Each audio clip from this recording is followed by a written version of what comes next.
sorry to have to do that, but I'm calling the meeting of Tuesday, November 12th, 2019, Kane County Board meeting to order. And our clerk was about to call the roll, but I thought that we'd give her a fighting chance at hearing. So, okay, Celeste.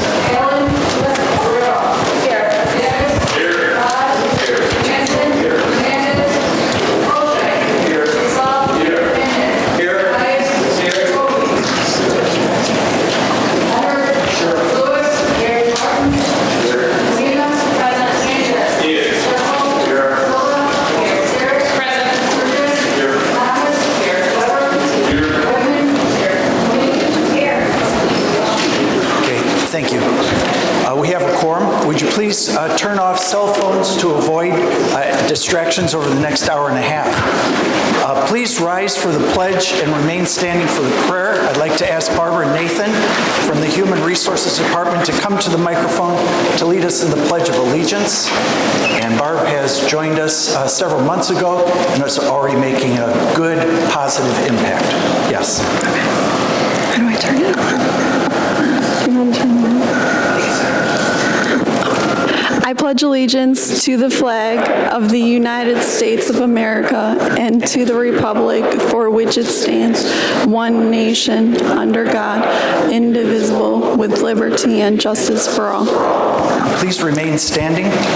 Our prayer this morning, I'd like to ask Reverend Dan Rack from Trinity Vineyard in St. Charles, Illinois, to come to the microphone to lead us in prayer. Reverend Rack and his wife Ann have 5 children and live in Geneva. So, Reverend. Lord, your scripture says the kingdom of God consists not of eating and drinking, but of righteousness and peace and joy in the Holy Spirit. We pray for righteousness here in Kane County. We pray that you would thwart troublemakers coming into here to cause trouble, and we pray that you would deliver us from the evil one. We pray for peace. We pray not just for the absence of violence, but for a real sense of well-being here in Kane County. And we pray for joy, that you would help those who are desperate and save those who are in despair. Bring your kingdom here. You are good and you do good. And we pray that you would help these board members move us towards righteousness, peace, and joy. Amen. Amen. Thank you, Reverend. Okay, next on the agenda, approval of the minutes from October 8th, 2019. At this time, I'd also just like to take a moment and recognize Celeste Weiland for her work on the minutes from the county clerk's office. These past ones were especially challenging. Today won't be easy for her, but she's ready. She's up to any challenge.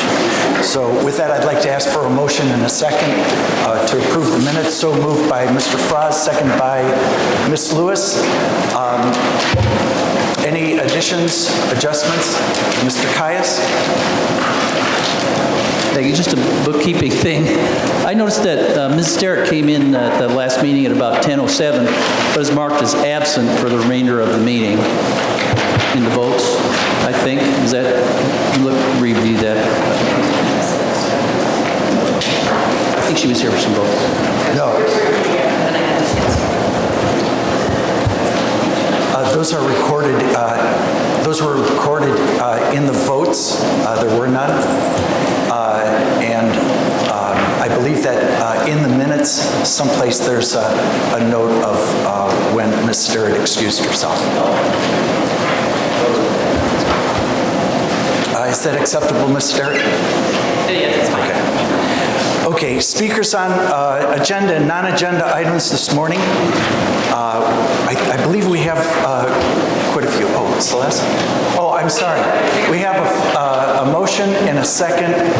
Any further discussion on last month's minutes? Seeing none, clerk, call the roll.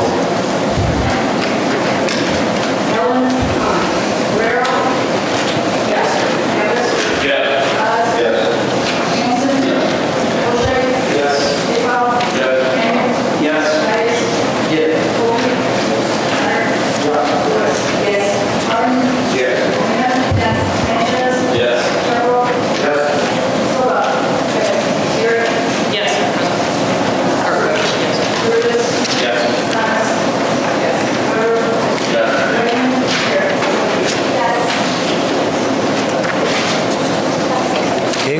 quorum. Okay. Now going on to our speakers from the public. As a matter of protocol, individuals who have registered to speak on agenda items prior to 8:30 this morning are allowed 5 minutes to address the board. Registered speakers for non-agenda items are allowed 3 minutes with total public comment time limited to 30 minutes. I believe that we have 3 individuals for the Lafarge, and so we'll start with that one in the order that those petitions appear on the agenda. First up, Leona Anderson. Leona, if you are with us this morning, will you come forward to the microphone? Okay. I had a conversation with Leona last Friday, and she had a concern that she wanted to express, but she has been under the weather, and so that probably held her back this morning. Also on the Lafarge project, Jason Sheeran. Jason, would you come forward to the podium? And then if you'd say your name and your address for the clerk, that'd be great. Sure. My name is Jason Shriram. I live at 43W771 Kenmar Drive, Elburn, Illinois, in the Wind and Oak subdivision. Mr. Schreier, will the 5 minutes be? That's fine, yeah. I don't think I'll need that. Coming. I'd like to start off by saying that I was part of a 5-person team that has negotiated with Lafarge through Drew and the board and the zoning board in order to try to get some concessions from Lafarge as residents so that we can live with this expansion. I want to start and preface my words by saying there is no one in the Wind and Oak subdivision or the Timbercrest subdivision that are in favor of this. I'm not in favor of this. None of us are. We're very concerned about the air pollution that will come with dust coming out of a gravel pit.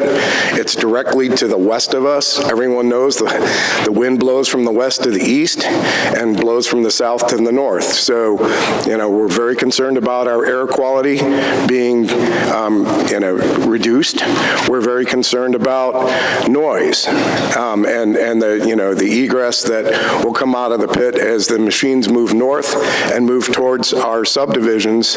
We're going to get a lot more noise than we did before. And then thirdly, we're worried about whether or not we're going to have to see declines in our home values because this pit's right next to us. And there are pits that have been built in other neighborhoods that get close to the residences, and there's documentation that shows that home values can drop by as much as 20%. So those are all very real concerns among the 180 people that live in the direct area that will be affected by this expansion.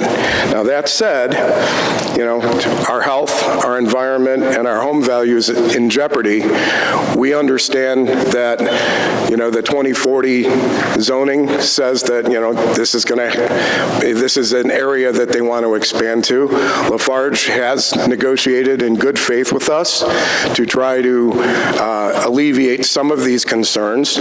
So they've worked on a plan with us that would put dust monitors up around the berms of the property so that those dust readings can be given to the county, and we expect to be able to get transparency from the county so that we know if this stuff is blowing at our houses and our houses are getting inundated by dust, that there is a problem, that the problem is coming from the pit, and we expect the county to create a remediation plan with Lafarge. They've showed us how they water down the dust, how they try to eliminate as much as they can, but it is going to impact us.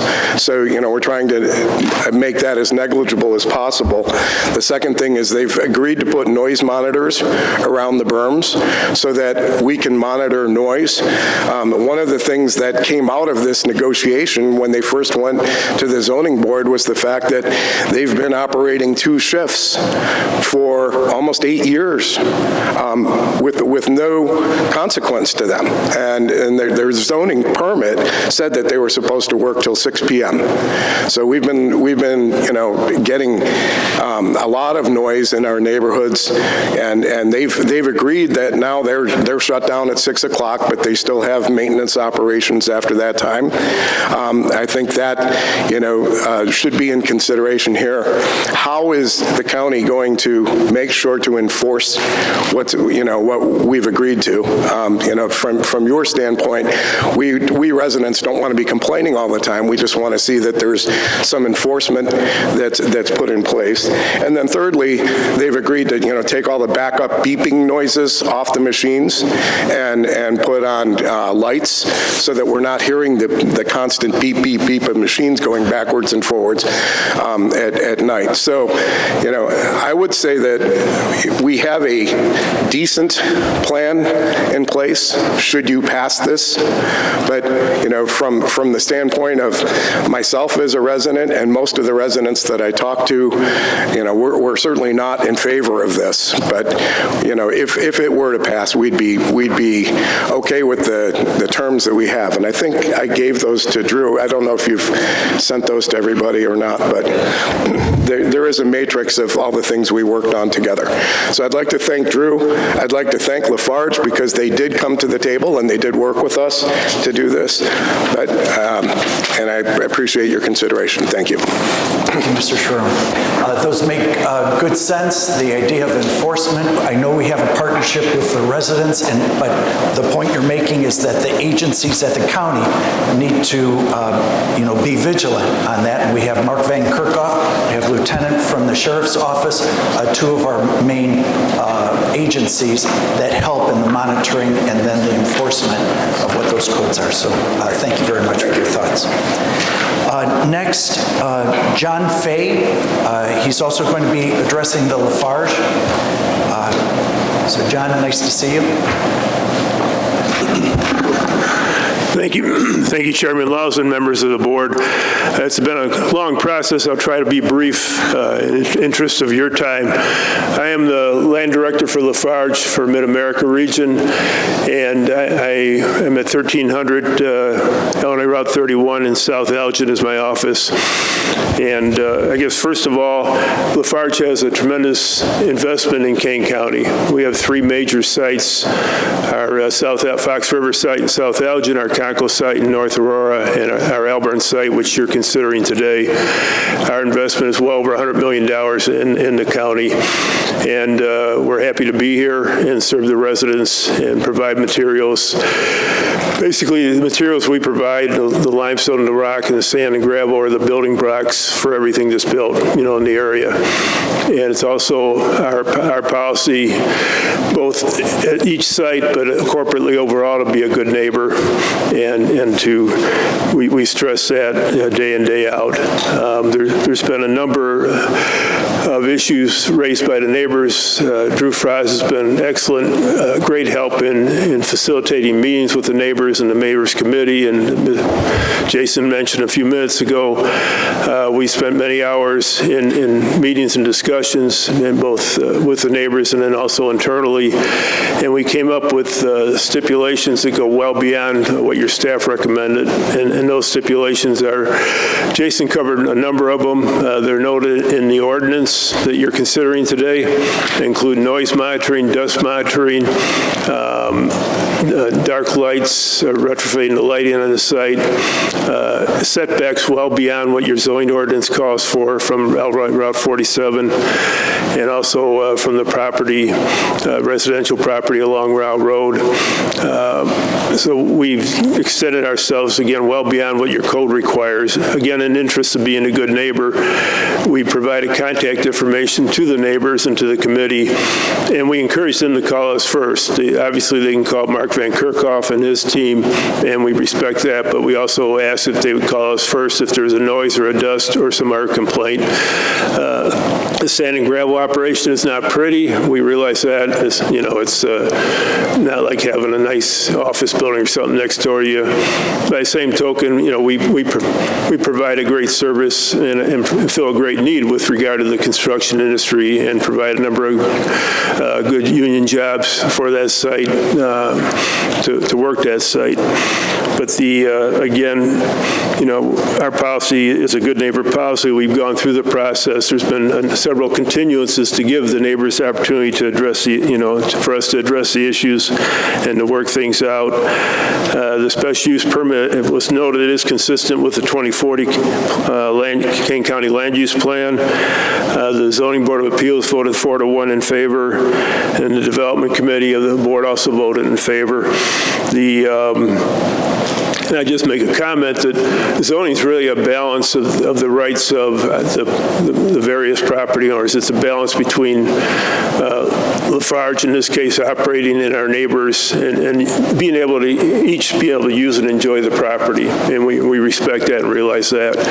And we'd ask the county board to consider that. And I think with the conditions and stipulations that we proposed in the ordinance, which are in there, and working with the committee, we think we've achieved a very good balance and would ask for your favorable vote.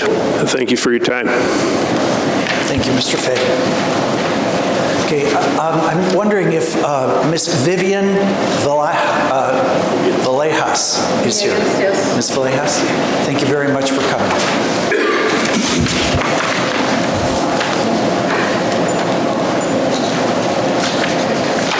And if you give us your name and pronunciation, I am sorry to. My name is Vivian Villegas, a resident living on Timbercrest Drive across from 47, not far from the entrance to Lafarge, the gravel pit. In July, I emailed letters with my concerns to the whole board, what consequences an expansion of the gravel pit could bring, and backed up my claims with a vast amount of detail and facts. Later, we as residents formed a committee of 6 or 7 people, of which I was one, to negotiate between Lafarge, John Fay, the land manager, and the residents' issues. I believe each one of us brought to the table a large and vast knowledge uniquely qualified to address the concerns we sought with the company. My own expertise is solidly in architectural and mechanical engineering. After several meetings with the residents and committee and John Fay with his top people, we managed to iron out many of our differences. After that, the next issue on the list was a tour of the gravel pit itself, and this is where I had a great deal of concern. Here I learned the lakes were deep, very deep, at least 90 feet. And with much explaining by the tour guide, I learned a great deal about the complexities of gravel mining. And then we reached the object of my interest, the southwest edge of the property. This is the property Lafarge says they inherited in 2007, 12 years ago, and the Illinois DNR says is reclaimed. I'm on the wrong side of the bus and can't see out the window very well, but what I do see is awful. I'm stunned. This is not reclaimed. This is not native grasses. These are nondescript rubbish trees like poplar left to grow anywhere on heavily moguled land. Nothing that would be found in a forested area such as this region once was. A large lake with a sheer bluff running the full length of it. I estimate maybe 35 to 40 feet high. How is this possible? As there have been laws in place for pit mine reclamation since the early 1980s, i.e. 225 ILCS 715 Surface Mine Reclamation Act. A picture kept rattling around in my mind with the information we had heard earlier about Lafarge having found cartridge shells on the property. Empty cartridges prove someone's been there when they shouldn't be. It only takes one accident. So if someone can get in to shoot or hunt, can't someone get in to swim or ride an enduro bike or whatever? How is this not a safety issue? Gravel pits and quarries claim several deaths per year, and drowning is the #1 cause of death. Though Illinois is not #1 on the list, it is #7. And it is males ages 11 to 20 who die most frequently. I understand the Forest Preserve District has wanted to buy this property and wants Lafarge Aggregates to reclaim it properly since they have the resources to do so. They have been in negotiations for the last 4 to 5 years. Lafarge does not want to reclaim the property now or if ever. And the Forest Preserve District does not have the resources for a project like this. And clearly, I saw without a doubt on the tour that Lafarge has more than enough resources to get a start on this. This needs to get done now before someone gets hurt, and have it done right. This means that we get a head start on another beautiful forest preserve that everyone can start enjoying sooner than 30 years from now, which would be if we have to bide our time until Lafarge waits until their expansion is mined out many years from now. Lafarge's environmental policy states that they will only succeed in the long term if their actions respect the common interest. This means they must not only comply with laws, but also conduct their businesses with sustainable developmental principles. They are committed to the protection of the environment, human health and well-being, the mitigation of climate change, and the conservation of nature. This is the conservation of our land, our nature, our well-being, our health, and safety. It has been going on for 12 years. It is long enough. I just want everyone here to think about this before they vote. I want to be on record saying that this is a safety concern that has been here since Lafarge bought the property and is something they can start doing during the off-season, since they said at the last meeting they can work fairly well into the winter. I am Vivian Villegas, and I say vote no until this is remediated. Thank you very much. Okay. Those are the three speakers for Lafarge that I have on the list as having signed up. We also have 3 speakers, each up to 5 minutes for the Tangus zoning application. Was there anyone else regarding Lafarge? Although we do have the long agenda this morning. Okay. Seeing none, I'd like to ask Keith Hunt to come forward, and this is on the Tangus zoning application. There are 3 speakers here. Mr. Hunt? Good morning, Mr. Chairman, members of the board. My name is Keith Hunt, 55 West Monroe, Chicago. I have the privilege of representing the Max McGraw Wildlife Foundation. This morning, Mark Van Kerkhoff informed us that the applicant was intending to withdraw the zoning petition. I don't know as a matter of procedure whether it's appropriate to ask them to do that now, but we would just note our objection and like to, with your permission, reserve our comments until the petition is actually called, and that would be for both myself and Mr. Luft. Mr. Potter is not here this morning and will not be speaking. Okay. I'll ask the Chairman of Development and Mark Van Kerkhoff, what is the appropriate thing? If that's accurate, it's a more efficient way of going through the business today. Mr. Chairman, am I on now? Well, the intention, I had advised earlier this morning that the petition the intention that both Mark and I have is that we're going to call the matter and ask the petitioner to step forward before we withdraw the petition that and they do have a right to withdraw any kind of representative vote. So that is the procedure we're going to do. All right. And if that's what happens, then there's obviously no need for us to take your time this morning with speaking. So, Do we have a representative from Tangus here? Okay, and Can you tell us what your intention is for later on in the meeting? Yes. Is it to withdraw that Yes. application? Okay, thank you very much for the time. Thank you, Mr. Martin. Okay, thank you, Mr. Hunt. Okay, now we're going to go into presentations, discussions. We have our 3 mass transit agencies here to give their annual reports this morning. I'm very happy to welcome them here. It's been a challenging but productive year in mass transit. Our 3 Kane County representatives have done excellent jobs. Each one of the people who were nominated and then approved by this board have represented us in sparkling manner. And so it's especially, you know, I think it was John Kennedy said, when the going gets tough, the tough get going.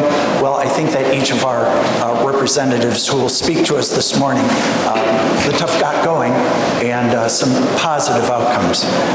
We have many challenges, but they'll address those. So first up, RTA fiscal year 20 budget presentation.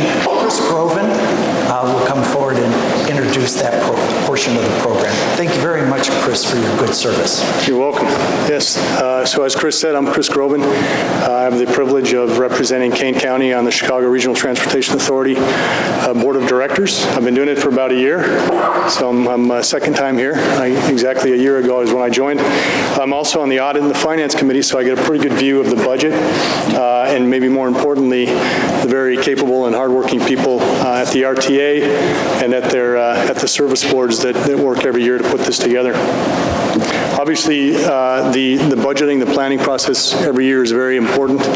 This year, with the passing of a capital budget and billions of dollars now available for transportation, it's more important than ever that we're very, very diligent and that we effectively and efficiently spend that money. So given that intro, I'll have Leanne Redden come up. She's the Executive Director of the RTA and can do an excellent job of explaining some of the highlights of the plan. Thank you. Thanks, Chris. Thank you, Chairman and Board, and thanks for having us today. It's my pleasure to be back. I feel like it's more like January or February than sort of early November, but we'll get through this, right? But it is my pleasure to be here today. And I think as everybody... Technical difficulties? Speak right into... I've never been accused of being quiet, so just ask my kids. But public transportation really is essential to our entire region. It provides the public transit system across our entire region provides 2 million rides each day, and it is really critical for getting people to work, to school, to appointments, and other activities that they do across the region on a daily basis. And it is really a key driver to our economy, and often a forgotten piece of our economy that really keeps us moving around. This is really, as Chairman Lawson mentioned, a momentous time within our state. You'll hear from the transit agencies, Metro and Pace, right after me about their specific plans and their budget and capital programs. So I'm going to focus on just sort of a regional perspective. You each have at your place, and we had shared with this with you electronically, a summary of the regional budget. So as many of you know, after more than a decade with no state of Illinois capital program, they did finally pass a capital bill, Rebuild Illinois. And that was passed by the General Assembly and signed by Governor Pritzker back in June. The new state funding nearly doubles the previous regional capital program of $4.3 billion that we had previously to $8.3 billion for the years 2020 to 2024. So that's, as Chairman Lawson noted, an exciting time for all of us. Our capital funding program for 2020 alone is $2.12 billion, and our overall operating expenses are increasing at just over 1% for next year for a total of $3 billion. But back to the capital side of things. Rebuild Illinois provides the regional transit system with $2.6 billion over 5 years in new bonding dollars, as well as an estimated $227 million on an annual basis in what we're referring to as sustained funding or pay-as-you-go funding through some of the gas tax revenues that are being received. So it is a very exciting time. It really is a game changer changer for us in the transit space. Together with the new state funding sources, these represent 45% of the overall 5-year capital program, and that will allow the service boards to really focus on bringing the regional transit system towards a state of good repair, expediting overdue repairs and replacement projects, as well as reducing the backlog of deferred improvements that we've all had to live with because of the state's lack of investment in our capital infrastructure. But even with this huge amount of money, the capital funding still falls short of our projected $30 billion capital needs that we'll have over the next 10 years. But it makes a good dent in that, and our goal is to play a long game here and keep working with the region and the state to really deliver on those projects. And I think the service boards are doing a great job on really focusing on improvements that are facing towards the riders and the customers that they serve on a daily basis by improving reliability, accessibility, and many other customer-facing features. The RTA and the service boards prepared for the long-awaited capital infusion by developing the Invest in Transit strategic plan that we adopted a couple of years ago. And that really was the foundation for our making the case for what our needs were in Springfield. With the advent of Rebuild Illinois, we have begun to institute new funding allocations based on the strategic planning work and the three primary goals that we identified, and the accompanying priority projects that the service boards provided to us. This, as well as utilizing and tapping a lot of data-driven information from their asset inventory, their transit asset management plans that they've all developed, as well as bringing all four of us together to really develop a regional consensus on programming the dollars for CTA, Metra, and PACE. The regional transit agencies have agreed on 5 principles for the use of allocating Rebuild Illinois funding on the PAYGO side as well as the bonding capital dollars. And I think it's important to highlight these because these really reflect sort of not just the process that we go through, but the levels of transparency that we all look at in terms of defining where those dollars are spent and what projects they're spent on. But when we're divvying up these dollars and deciding which projects are focused on, we're looking at these 5 key areas, working towards decreasing the regional-wide backlog of projects, focusing on completing projects in a timely manner and spending the money, being good stewards of the dollars that the state and the taxpayers of this region have given us, providing funding certainty for the 3 operators. Many of these big capital projects have long planning lead times, and you can't just turn on a dime, but making sure they've got some predictability and certainty over the next few years to really get them going on their big, robust capital programs. But also balancing that by not locking down funding under old historic percentage formulas in perpetuity and allowing for longer-term adaptability for each of the service boards and maybe shifting priorities, shifting needs, and shifting capabilities. And to continue to conduct transparent and data-driven project selection process, I should say, through our annual budgeting process, and this is one step in that process. When we look at each of the service board's 5-year programs, the impact and the significance of Rebuild Illinois is significant. CTA's portion of the proposed program is approximately $5 billion over 5 years, and the Rebuild Illinois piece of that is nearly $2 billion. CTA is going to focus on regional projects that improve service reliability, customer transit experiences, and that means investing in buses and trains, rail line improvements, bus modernization efforts, as well as some very specific station improvements. I won't get into too much on PACE and Metra because they're going to speak right after me, but Metra's portion of the proposed capital program is around $2.5 billion over the 5 years, and about $1.5 billion of that is coming from Rebuild Illinois. With many older rail cars and locomotives, Metra continues to concentrate its capital program on working towards a state of good repair to provide riders a positive experience and a more reliable transit experience. That means they're going to be purchasing rail cars, new locomotives, overhaul existing ones, and investing in stations, parking lots, and other structure renewal. I think some of you are familiar with some of the old bridges that Metra still have to operate across on a daily basis. PACE is also including their ADA paratransit services that they provide across the entire region. Their capital portion will be $568 million, and that is more than half of that is coming from Rebuild Illinois.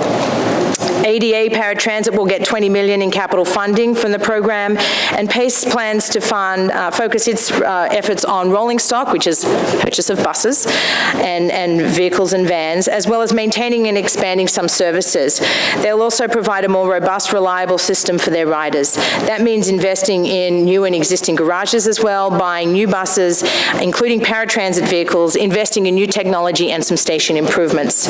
On the operations side, just to round out the holistic piece of our budget, the RTA and service boards have again developed a comprehensive balanced operating budget of $3.1 billion for 2020. The proposed service board budgets exhibit responsible expense growth with no fare increases anticipated in 2020. And CTA and Metro expect to maintain existing service level, while PACE is actually looking at the possibility of some service adjustments in some of their poor performing routes. But all of these are focused, especially on the PACE side, they're also focused on increasing frequency on some of their more successful services, as you may be familiar with their express bus services that they provide. For programming on the pay-as-you-go side of the state funding program, the RTA and the service boards will use Invest in Transit, as I mentioned, and the 5 principles that I stated to continue refining our increasingly collaborative and transparent annual budget process. Additionally, we'll closely monitor and report on a quarterly basis on their spend rate and the amount of unspent dollars, factoring in and looking at that as we allocate future budgets going forward. Following this 2020 to 2024 budget cycle, the RTA and service boards will collectively work on details, including the timeline and scope for refining these future budget processes. So while Kane County is engaged with the RTA throughout the year via your appointed board member, Chris Groven is a great asset, and we really appreciate his support and input. But this presentation here is also a critical piece of that work. It's our time to come to you to answer any questions you may have and hear from you questions and concerns about the regional budgeting process as well as the rest of the work we do. So with that, I will thank you and be happy to entertain any other questions if you had any. Okay. Are there any brief questions for budget process or numbers there? Dr. Silva? Of a statement from last year, at least one route was cut from my district, and I kind of just held my breath a little bit. And I just want to let you know the Farnsworth route, I've heard many people speak, and I realize that there are other people who help make those decisions, but it is an essential route, and I do believe in speaking up for people who need this public transportation. So please keep it in mind if that's a possibility to bring that route back, because I did hear you speak about improving accessibility, and that would be something that would be very helpful in my district, District 7. Thank you. Thank you. Thank you, Doctor. Thank you, Doctor. Any other comments, questions? Okay, if not, thank you, Leanne. Thank you. Thank you, Chris. Okay, next up, Metro fiscal year 20 budget presentation. I'd like to call on our Representative Steve Meserly and then Community Relations Representative Dimitri Skofis to the podium to present their budget. Steve. Thank you, Mr. Chairman and honorable board members. I'm pleased to announce that this past Friday, Metro adopted its $1.3 billion budget. Leanne has given a great overview, so I won't get into the numbers because you have that before you, and she's provided a good overview. The $2.5 million that she mentions that Metro will receive in capital is an excellent start. However, if you recall when I was here last year, indicated that over that 5 years, we have a $5 billion capital need. So we have half a loaf. That's a good start. It's better than if we had not received the capital bill, but we still have some great needs within our RTA member districts. I think what I want to focus on is accountability and our top budget initiatives. Accountability to our RTA members and accountability to our 76 million riders. on the largest trackage commuter rail system in the United States with over 1,300 miles of commuter rail trackage. First and foremost, number one is safety. Our positive train control program implementation continues. Many of the lines are fully operable with that, but the positive train control prevents the head-on collisions of trains. It's been talked about for a number of years, but there are very high capital costs with that. Metro will spend over $400 million in capital just to implement that program, and then ongoing, the operation and maintenance of that will be another $20 million a year in perpetuity. Secondly, and very important, customer service delivery. System-wide on-time performance, that is our key metric. And I'm proud to say that over the last 3 months, our averages have done very well. The industry standard is 95%. Leading the list at 96.4% is the Burlington Northern Santa Fe out of Aurora. That's an excellent timeline over those 3 months, and they typically always exceed that 95 percentile. The Metro West line is 95.9%, and Union Pacific West, which comes right through downtown Geneva here, has been a laggard over the last 26 months. They had never exceeded that 95%. We've been bringing in the top executives from Union Pacific and Burlington Northern over the last several years, and I'm proud to say that for the last 3 months, they have been at 95.9%. So the diligence of our board and holding them accountable is very important. So that line, which I received numerous complaints on, I haven't received many complaints lately because they exceeded the industry standard. Number three, Leanne has mentioned no fare increases for 2020. That's 2 years in a row we've had no fare increases after 5 or 6 continuous year of fare increases. This is really a benefit to the riders. We hope it incentivizes them and rewards them to continue to ride Metra, because we can keep that rate frozen as long as we stabilize or increase our ridership. We would like to increase. When I've been here the last 2 years, I've talked about how we promote, advertise, get more riders. That will keep those rates frozen in years to come. But our trends have been going downwards. Ridership trends have been going downwards. The other thing will be implemented as part of this is an assertive fare evasion program. And I've talked with Commissioner Matt Hansen about that. That's something that we are very concerned about. That's money left on the table, people avoiding paying fares. We can collect those and, again, hopefully keep our rates frozen. So working with our Chief Executive Officer on about a 10-point program, you may have seen just last week, we invested $15 million in cameras in Metra cars. That will be part of it, but there are other things that we can do to eliminate some of this fare evasion that goes on. Number four, we've talked about capital and equipment. So the Kane County projects that would be important to you to know. The third main line for the UP West, again, going right through downtown Geneva here, that is underway, and we hope to have that completed by the end of 2020. So that allows freight traffic, it allows more flexibility in lines so trains don't get backed up. Secondly, you may have seen the Fox River Bridge in Elgin. That is, the first leg of that is completed, working on the second leg of that bridge, and that should be completed by the end of 2020, first part of 2021. And then finally, the Aurora Transportation Center. The city of Aurora has done an exceptional job. I use that station myself because that's where I live, in Aurora. And the RTA recently made a $100 million contribution towards that project, but if you've been there, it's improved circulation, it's improved parking, so that's been a nice addition, and thanks to the city of Aurora for doing that. And then lastly, no service cuts. So we've talked about that in the past. If we wouldn't have got the capital infusion, we would have had some significant service cuts. Proud to say that we will not be doing that this coming year. Conversely, there will be no expansion within the RTA member boundaries, much less outside of the RTA. You may have seen, and I know this board went to bat on a resolution of opposition towards expansion outside the member-paying RTA boundary. Makes no sense. We need to maintain what we have. I've described a $2.5 billion shortfall.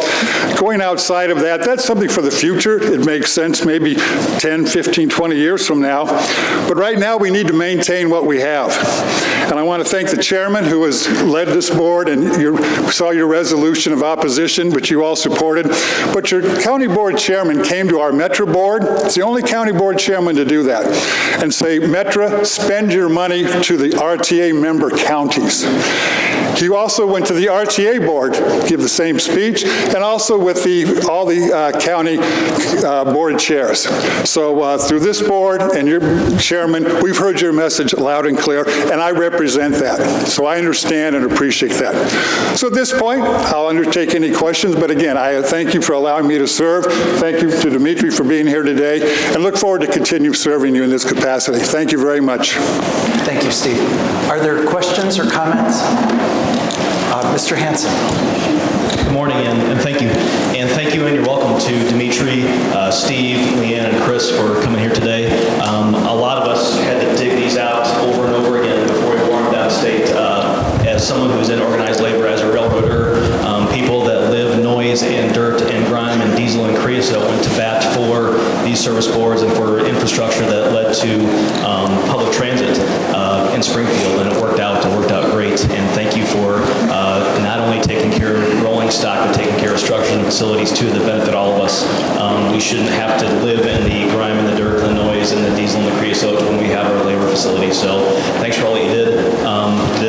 These kind of improvements, these kind of repairs will outlast all of us, and that's what we look for when we spend taxpayer money. So thanks for what you did. I know that a lot of people in labor and a lot of people in rail labor worked hard to make sure that the capital bill came together, and great job.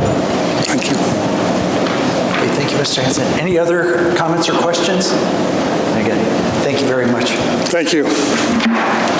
Okay, finally, we have our PACE presentation for fiscal year 2020 budget. That's going to be Mayor Shelkey.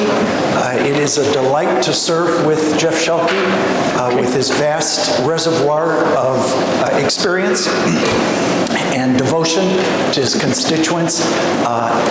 When we ride in and out to Chicago on Metra, and I get a chance to hear some of the stories, there's not a time that I don't benefit from your wisdom. So thank you very much, Jeff. Well, thank you. It's my honor to again be before you and give a very brief report about PACE. I'm very pleased to report that we are presenting a balanced budget, and we're not talking about any fare increases. We have had some very good success in Kane County, and one of the real highlights is the I-90 bus on the shoulder corridor up on Randall Road that goes from Randall Road into the Rosemont Transportation Center with stops in Hoffman Estates and Barrington Hills and Schaumburg. We have had tremendous activity on that. We've experienced over 300 riders a day now on each one of the routes, which is about a 48% increase just in the past year. So that one has really caught on and is really doing some great stuff for our ridership. We, I think, as a body, are always trying to come up with new innovative ideas of things that we like to try to do. Sometimes we have routes that just aren't working because there's just not any ridership, and we just cannot continue to afford to put buses on the street that don't have anybody riding on them, and that's where we sometimes take a fair amount of criticism, and justifiably so, because we putting a bus out there and nobody's using it.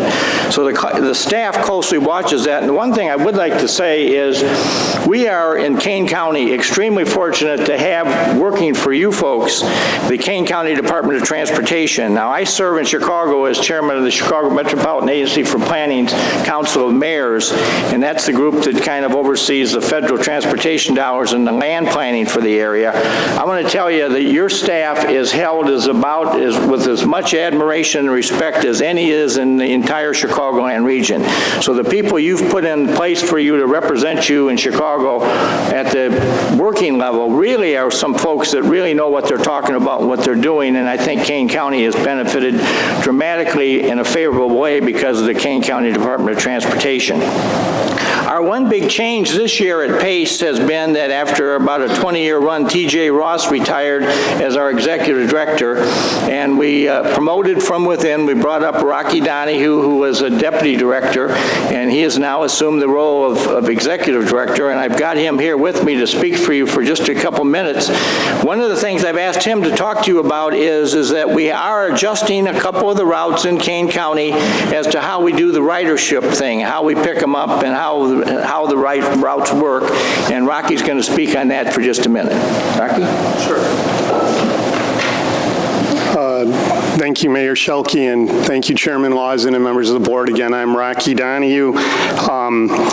Jeff kind of pretty much stole everything I was hoping to tell you, but I'll do my best. We are, again, proposing a 2020 budget without the need for fare increases, and we are not cutting service to balance the budget. To Jeff's point, we look at all of our routes every quarter, and this is the part where it's tough as a public servant because we want to provide access to individuals who need this service. And when it relates to Pace, most of our riders are what we call dependent riders. I've worked at Pace 38 years, and to a lot of people, it's really not sexy to ride the bus in the suburbs. It's kind of painful for me to tell you that, but those who ride the bus really need it. They really need it. They use it to get to school. They use it to get to doctor's appointments. They're individuals with disabilities. They're senior citizens. They're students. And as Jeff described, when we evaluate every route, we have over 212 routes in our system. We look at every one of them quarterly, and we measure them on a number of performance measures, ridership, fare box recovery ratio, how much are the fares paying for the service, because as a region, we have to recover 50% of our cost from the fare box. That's a state law. We look at productivity and how many passengers per hour. So we try to be fiscally responsible, and sometimes being fiscally responsible gets in the way of doing what is the right thing. What I'm happy to report today about our 2020 budget is last year we cut a route in Aurora that served a clinic called VNA.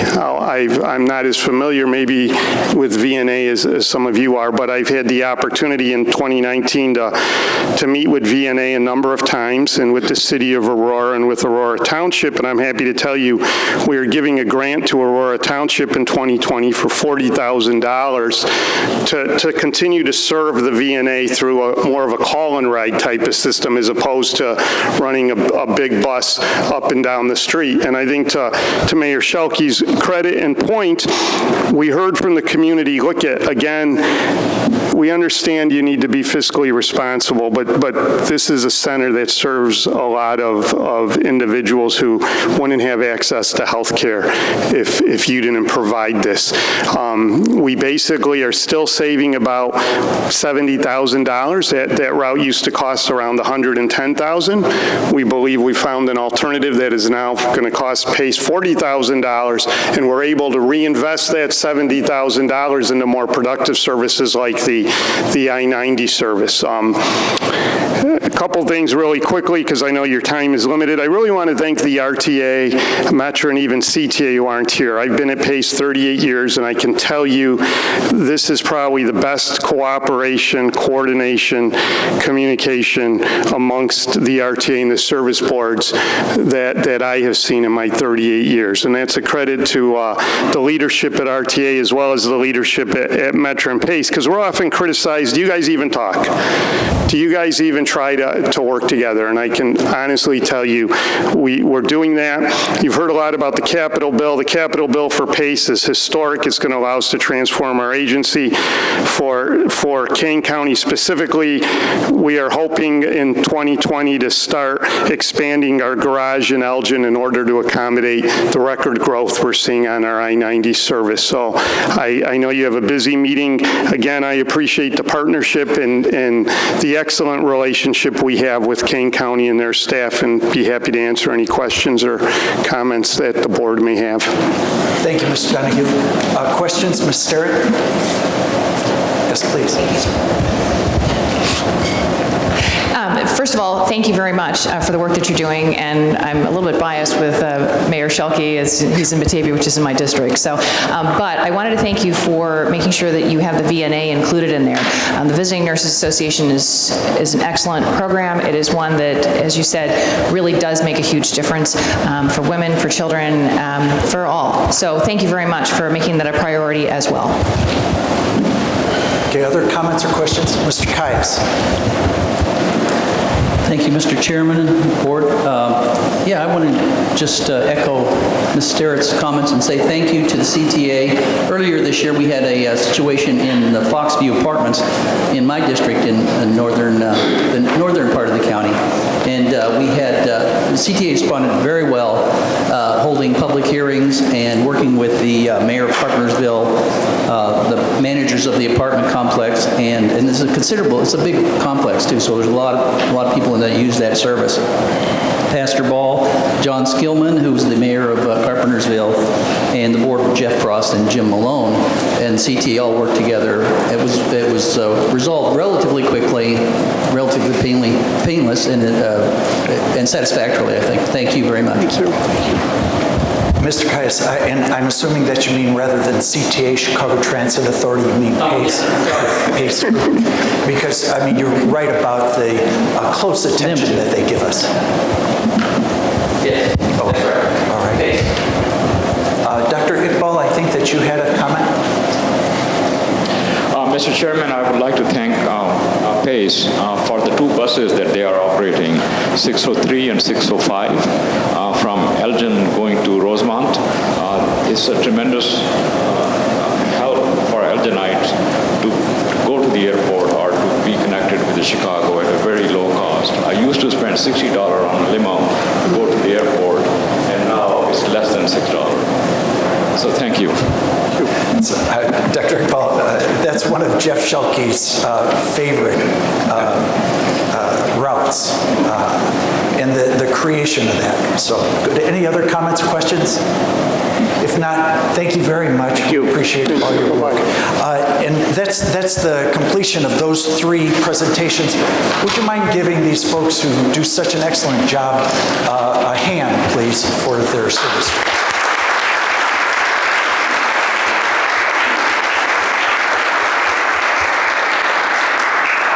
Okay, next on the agenda, I'm going to defer my short program, due to the length of our agenda today.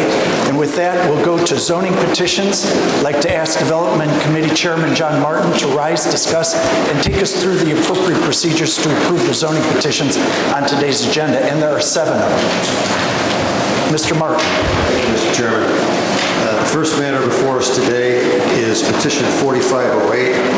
Petitioner is Prairie Lane LLC, Lafarge Aggregates. It's property generally located at 1 South 194 Route 47 in Blackberry Township. There have been objections recorded by area property owners. There is no regional planning commission jurisdiction. The zoning board recommended approval of this petition with conditions, and due to the diligence, the hard work, and the flexibility of Drew Franz and our staff and Lafarge and the negotiating team on behalf of the homeowners, we have an additional 10 conditions that have been attached to this. And I want to thank them on behalf of the board for their effort in coming forward to us with a recommendation that has been well considered and by all sides. That being said, I want to move this adoption and request a second. Seconds. Do we have any comments? Teresa?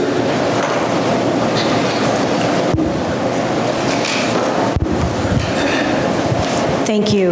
I've been looking at all these stipulations, and I've talked to many neighbors and also with Lafarge, and I would ask that our development department, our zoning department, be conscientious of what these stipulations are, and in other words, monitor them going forward instead of just having it right. Because because mostly we rely on complaints. So I would encourage our zoning department to monitor these stipulations so that Lafarge does live up to what the residents have asked. Thank you. Other comments?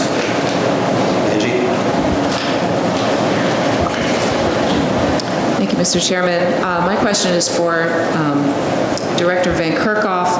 I'm glad to hear that Lafarge has come to agreement with the residents, although there are still objections. But my question is related to violation of the license and operating a shift in the evening. And so I first would like to confirm how long the night shift was operating. Somewhat, the resident said 8 years, so I'd like to confirm if that's correct. And then my second question is, what fine or fee should be imposed here? It makes no sense to have a zoning ordinance that's not enforceable. And so if we have the authority to fine, we should. And so I'd like to know if those fines have been imposed and collected. Good morning, Mark Van Kerkhoff, Zoning Director. So we became aware that they were operating 2 shifts when they submitted the petition. We had not received any complaints. We were not aware that they were operating the 2 shifts in violation of their licensing. They ceased that and have documented that in terms of penalties and fines. None have been assessed at this point. That's something that's been an ongoing discussion with the state's attorney's office as well, since that is a somewhat separate issue from the zoning as a part of their mining license, which is currently in effect. That is something that we'll continue to take a look at.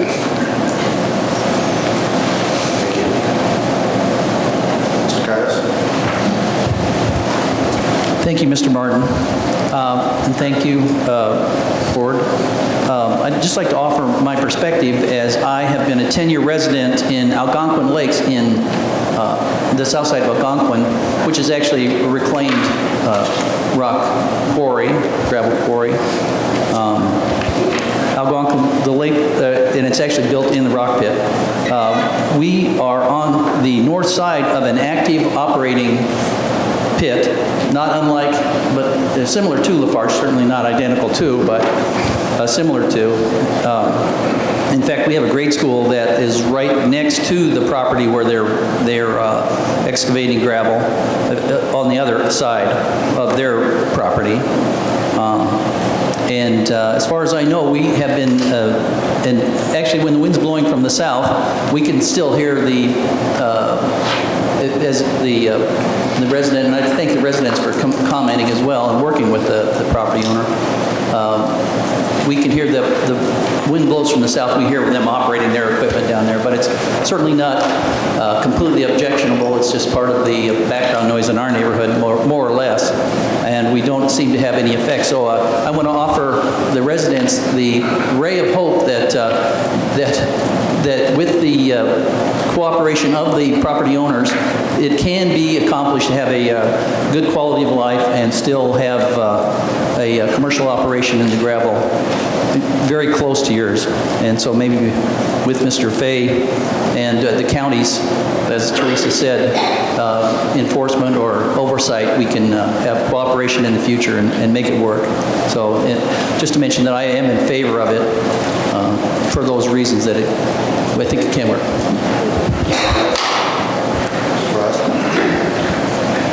Thank you, members of the board. This has been a real big issue in my district over the last several months. Many neighbors have many concerns. I sent you a letter yesterday summarizing over the last few months. I'll compare it a little bit here for some of you if some of you have not read the letter.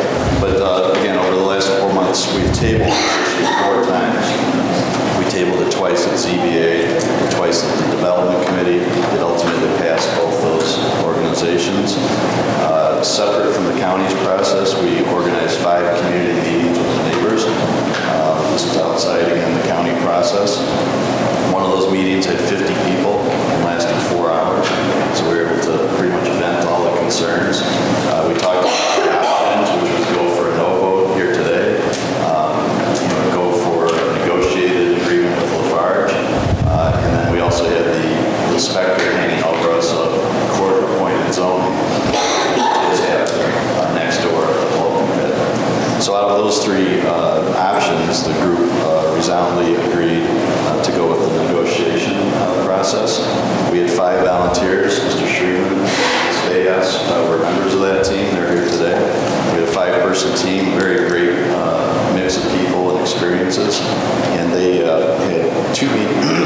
two meetings with Lafarge.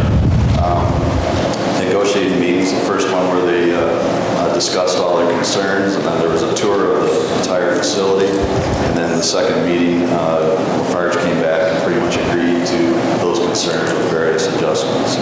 So things went very well. Those negotiations resulted in the unprecedented 13 stipulations in your agenda packet. Today there's 2 entire pages of stipulations that have made it out of this process and into the petition agreement. Additionally, the Flynn family, represented by Brian Flynn, who is here today. Brian has spoke before the board before. The Flynn family, as of yesterday, now understand they're uniquely affected. Their farmstead is like right at ground zero and the only one on that side of the road. So the mining operation would essentially be going on around them. As of yesterday, the Flynn family has reached a separate agreement with Lafarge for compensation in a long-term plan. So they are in full agreement. Ms. Veas spoke tonight or today about reclamation. Lafarge has a reclamation and grading plan on file, which is part of the normal mining process with the county. It also includes $1.4 million in bonding that will guarantee that takes place regardless of what may or may not happen with Lafarge's ownership. It was mentioned about the south end of the original pit. This operation started in the 60s, so that is grandfathered in. It is not subject to current county reclamation standards because they didn't exist at the time, but it is hoped that the Kane County Forest Preserve or a developer or whoever may ultimately own this property would regrade that area and remove the objectionable trees. So again, as Mr. Streeting mentioned when he spoke, all the neighbors would love for this to go away. This is a major mining area of the county. It's called the Kane Esker. There's 4 gravel pits out in the area. It's been going on since the 60s. And again, we wish it would just go away, but it's not going to. But this negotiation goes a long way in providing for coexistence between the neighbors, gave them a say in the outcome of this, an ongoing say. One thing I didn't mention, I think Mr. Fay did for Lafarge, we established essentially a hotline that would be a direct line between the neighbors and Lafarge, so they don't have to file a complaint with the county unless they don't get action, then they'll call us. So that's it, but I think it's a good deal.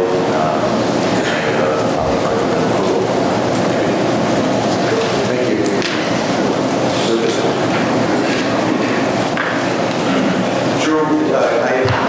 Drew, I emailed you yesterday specific to the Flint. I think that we move forward without that being bumped up, that would be not such a great thing. Is that all? Yeah, that was signed. Satisfied with? That was signed yesterday afternoon, and I talked to Brian this morning, and he is fully satisfied, and that's why he's here today. Thank you. Mr. Kobe. Thank you, Mr. Chairman. I just need a little clarification on a couple points. Is this resolution a continuation or in addition to the original operating conditions, or is this brand new? And the reason I bring that question up is there was some public comment in regards to security fences and then also the time frame of operations, which has not been addressed in the resolution. And also there's a narrative from Drew, on behalf of Drew, that is apportioned to our discussion, but of course it's not the legal parameter of the resolution. So I was just curious if we could answer those questions.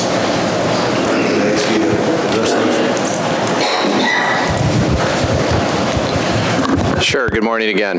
Yeah, the petition before you this morning is for a special use for additional areas of geography, the parcels in section that are currently being farmed, that which would allow them to expand their mining operation to include the land subject to this petition. So it's not a continuation of their existing operations, to answer your question. It is new land that will be mined according to the proposal in in terms of the phasing and the reclamation plan and the stipulations that are all part of the zoning petition if you were to approve it this morning. The county additionally has gravel mining licensing, which are 5-year licenses that are granted according to the zoning that's been approved for such areas, and these stipulations and reclamation plan would be part of that mining license, including the bonding that's required under the licensing portion of the county code.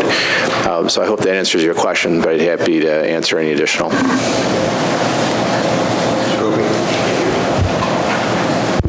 If that's the case, then the time frame of operation, can we have an answer in regards to that? Feasibly, technically, you can run 24 hours. No, the hours of operation are defined under the mining license, which is as opposed to the zoning. Thank you. Any other comments? Seeing that. Just a quick clarification, I didn't mention this, but it was in the letter. This expansion, the bulk of this operation was the segments of the American farm, and they are the seller to Lafarge that allow this to take place. This is the last quadrant of their farm. This will allow for access to new raw material, but it doesn't change anything about where their plant is, their entrance, the volume of traffic. It lets them stay open for probably an additional 10 years. But this is to access the last quadrant, access new raw material only. And they're currently mined up to the south and west lot lines of this property. Any further comments? Can I speak, please? My name is Brian Flynn. I was mentioned by Drew. Go ahead. I'd just like to briefly correct. My name is Brian Flynn. I'm representing my mother at 43W997 Rowell Road. We are at ground zero, as has been explained by Drew. Drew said that we are totally satisfied with said agreement. Let's just put it this way. It's the best we can get. Okay, so thank you.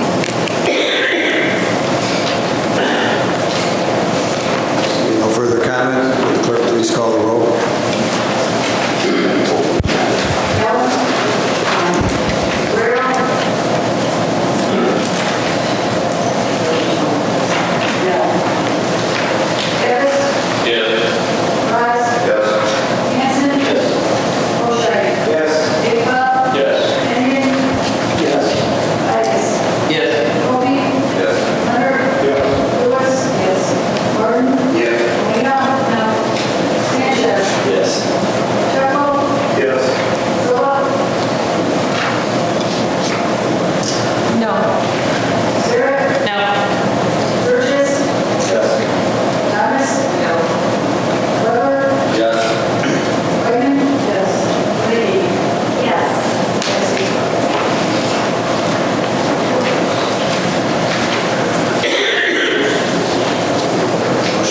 Motion carries. The petition is approved. The second matter before us today, we discussed previously in the meeting, petition 4514, Dundee Township.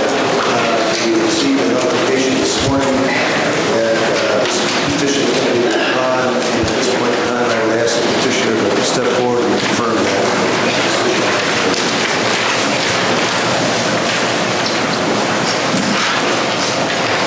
Right.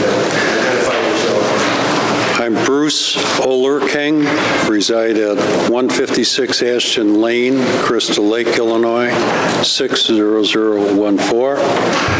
I represent Tyangus LLC, the owner of what we commonly know as Milk Pail Restaurant Complex, and I am the applicant, and I'm here today to request that we withdraw the rezoning in front of you. You don't need to make the request. You have the right to withdraw anytime before we... It's okay. You need any more today? Yes. Thank you very much. Thank you. Next matter before us today is petition 4522. It's in Big Rock Township filed by Joseph McCourt and others. Property located at 9 South 168 Grant Road.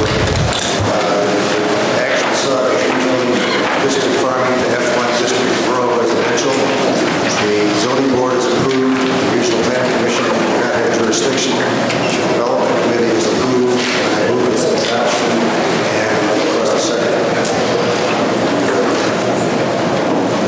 seconds. Any comments or questions? Hearing none, will the clerk please call the roll?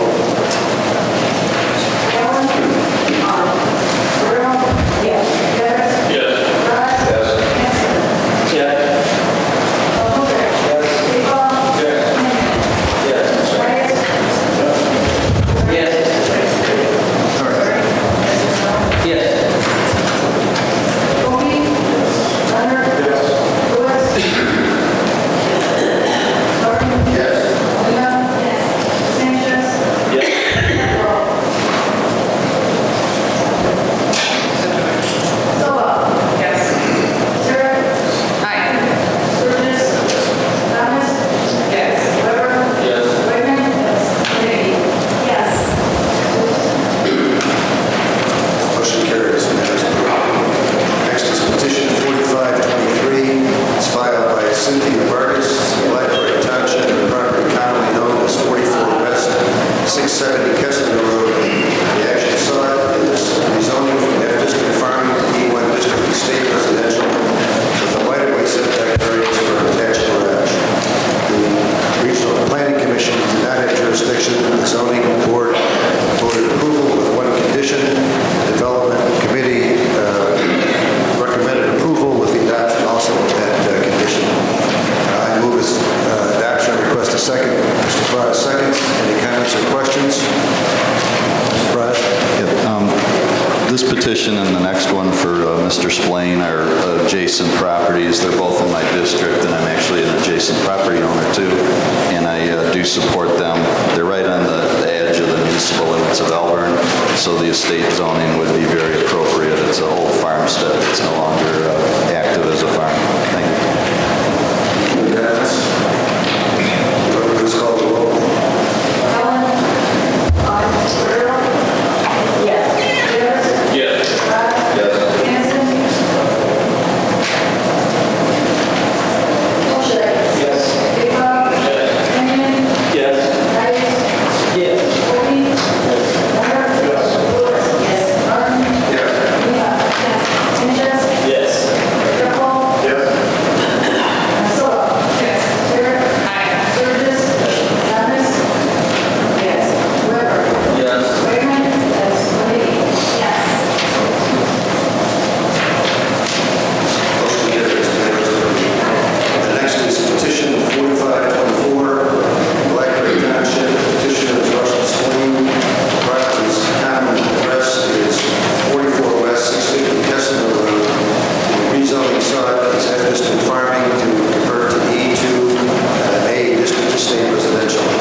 please call the roll.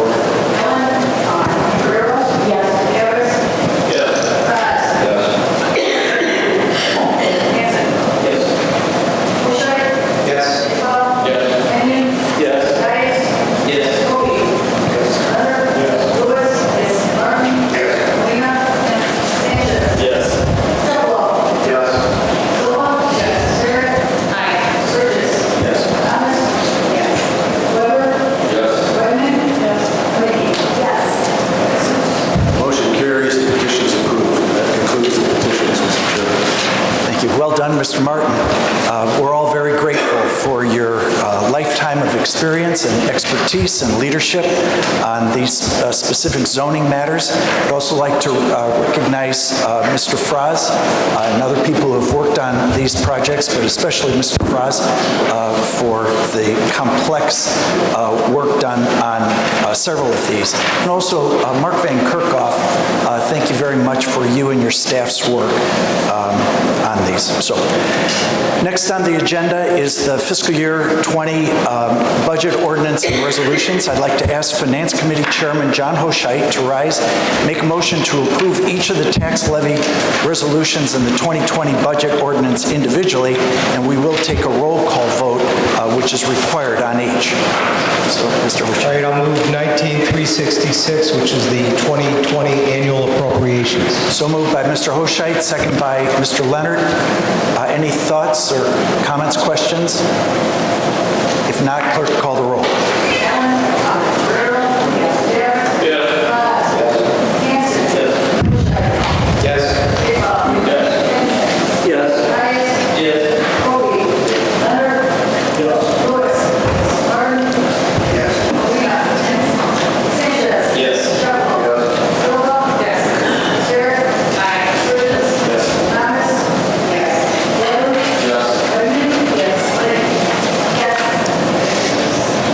I'll move 19367, which is the tax levy for the general fund. Second, Ms. Allen. Comments or questions? Dr. Iqbal. Mr. Chairman, I object to approving this item because it has provision for the health and dental insurance of the board members. Board members, as we know, are part-time employees for the purpose of the health insurance, but they get full benefit. I believe that's wrong. My constituents are highly object to this thing, and I oppose it. Thank you. So noted, and it will be reflected in your no vote. Other comments or questions? Seeing none, clerk, call the roll.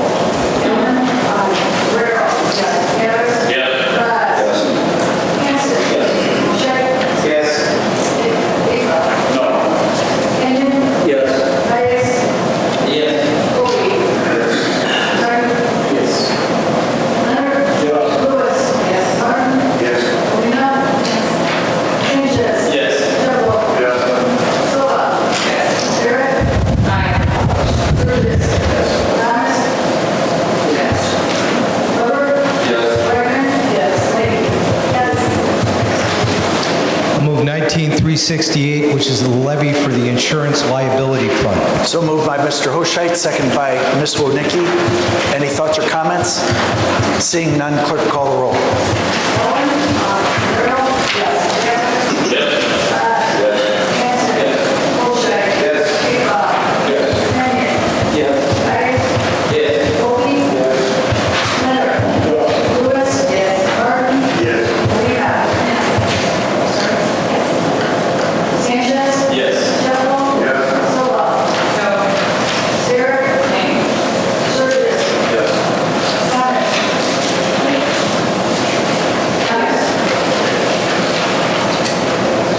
It was a yes.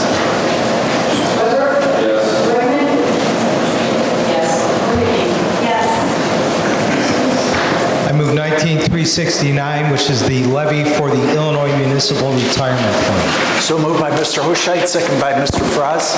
Any thoughts or comments, questions? Seeing none, clerk, call the roll.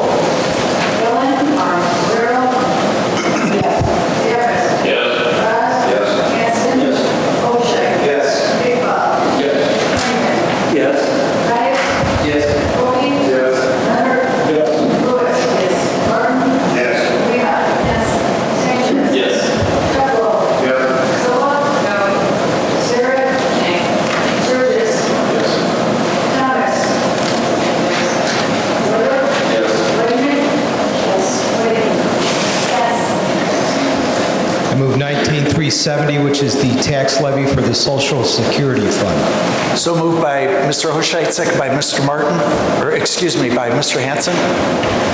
Any questions, comments? Seeing none, clerk call the roll.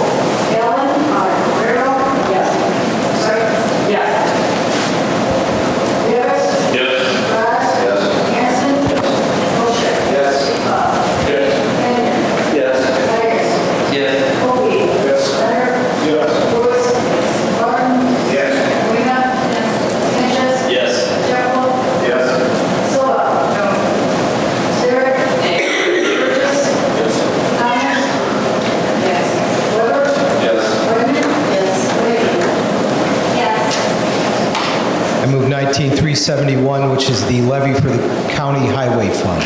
So moved by Mr. Hoshite, second by Mr. Fraz. Any thoughts, comments, questions? Seeing none, clerk call the roll.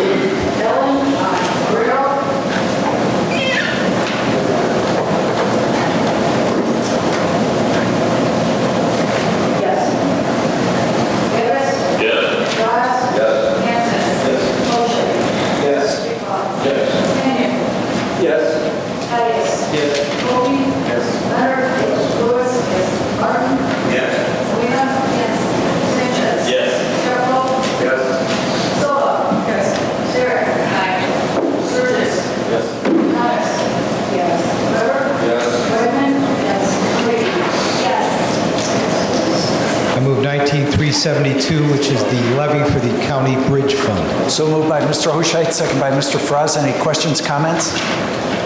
Seeing none, clerk call the roll.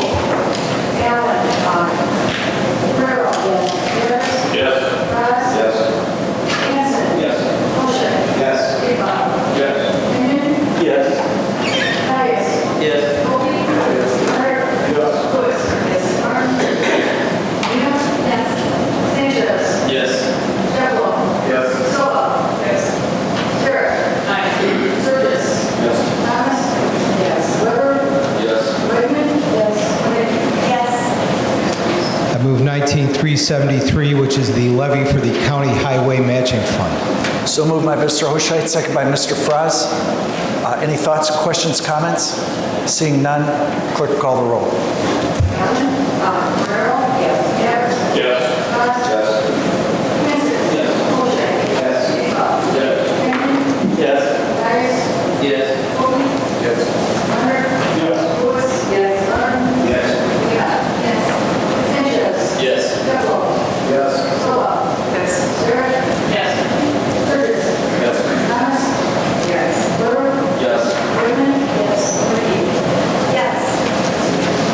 I move 19374, which is the levy for the Kane County Health Fund. So moved by Mr. Hoshite, second by Ms. Lewis.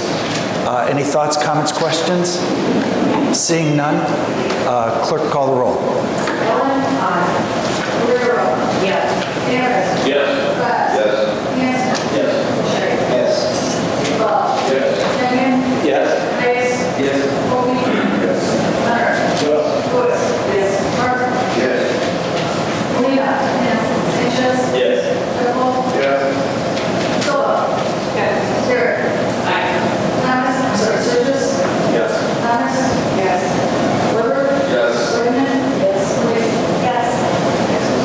I move 19375, which is the levy for the Veterans Commission Fund. So moved by Mr. Hoshite, second by Mr. Kenyon.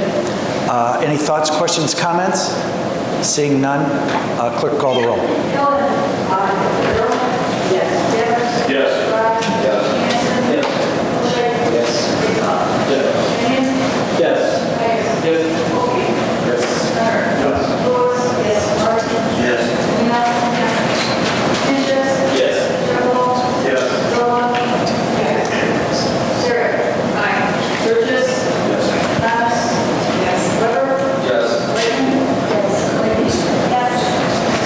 I move 19376, the levy for Mill Creek Special Service Area. So moved by Mr. Hoshite, second by Mr. Fraz. Any thoughts, comments, questions? Seeing none, clerk call the roll.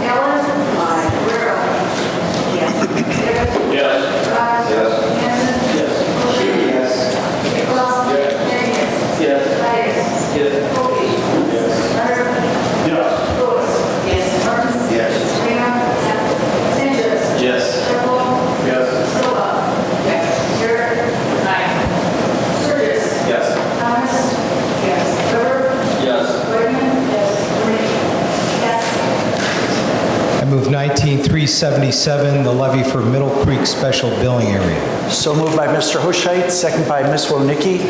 Any thoughts, comments, questions? Seeing none, clerk call the roll.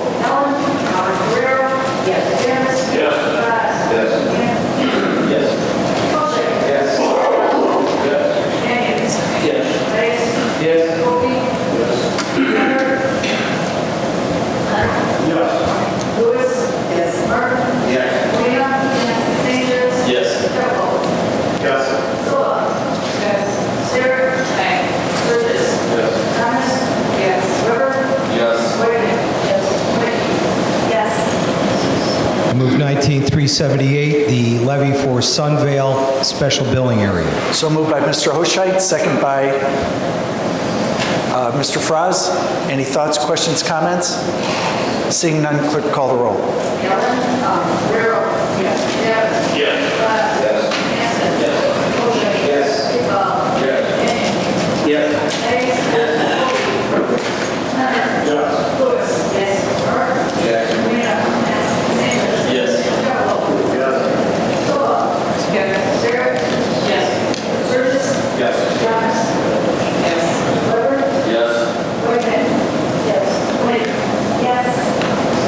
I move 19379, that is the levy for Shirewood Farm Special Service Area. Okay, so moved by Mr. Hoshite, second by Mr. Kenyon. Any thoughts, comments, questions? Seeing none, clerk call the roll.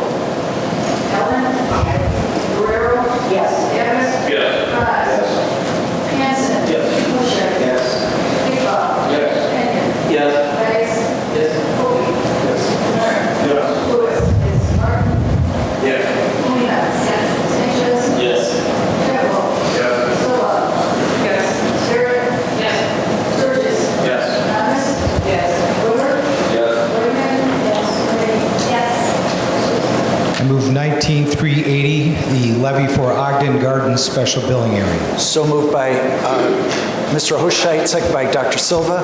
Any thoughts, questions, comments? Seeing none, clerk call the roll.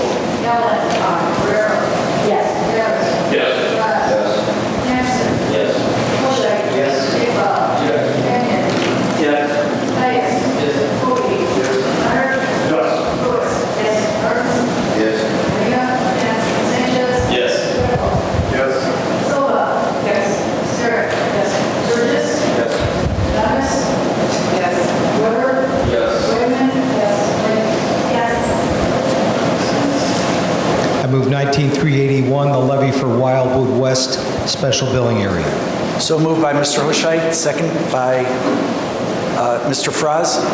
Any thoughts, questions, comments? Seeing none, clerk call the roll.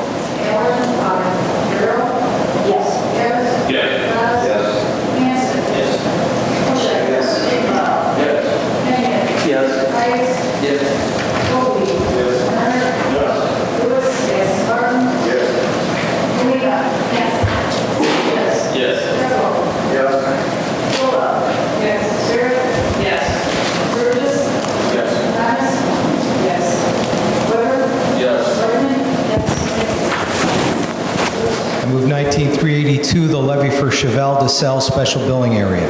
So moved by Mr. Hoshite, second by Ms. Wonicky. Any thoughts, questions, comments?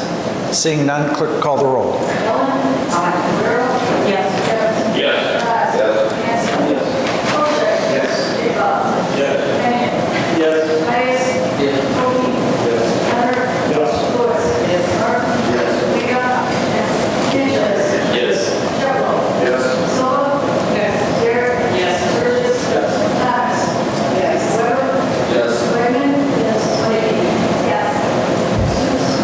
I move 19383, the levy for Plank Road Estates Special Billing Area. So moved by Mr. Hoshite, second by Ms. Wonicky.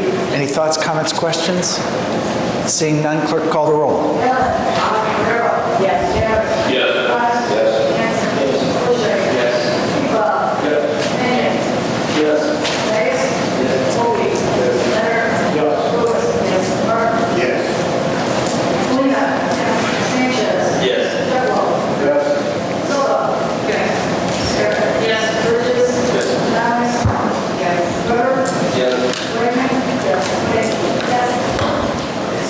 I move 19384, the levy for Exposition View Special Billing Area. So moved by Mr. Hoshait, second by Ms. Barrero.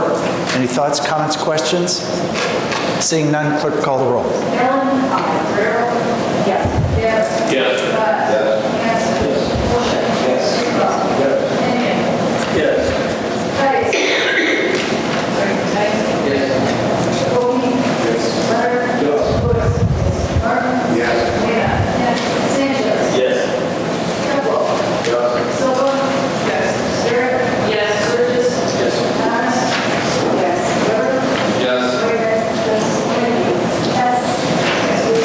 I move 19385, the levy for Pasadena Drive Special Billing Area.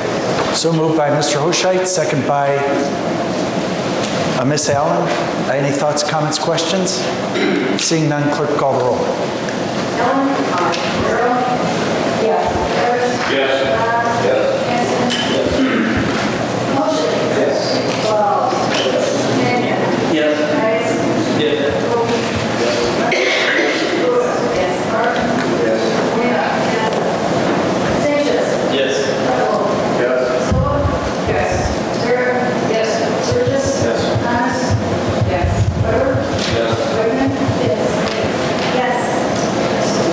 Move 19386, the Tamara Dittman Special Billing Area levy. So moved by Mr. Hoshait, second by Mr. Leonard. Any thoughts, comments, questions? Seeing none, clerk call the roll.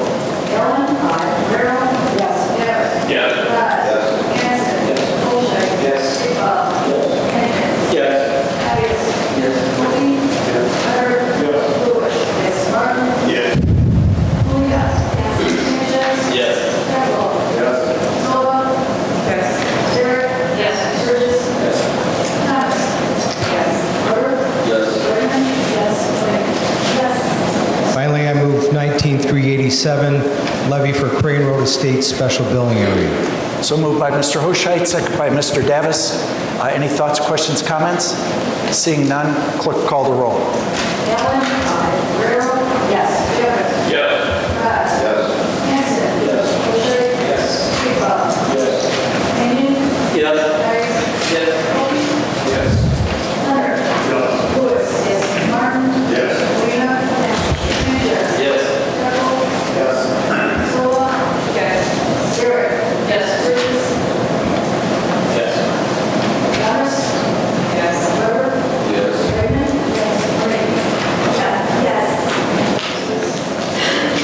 Passes.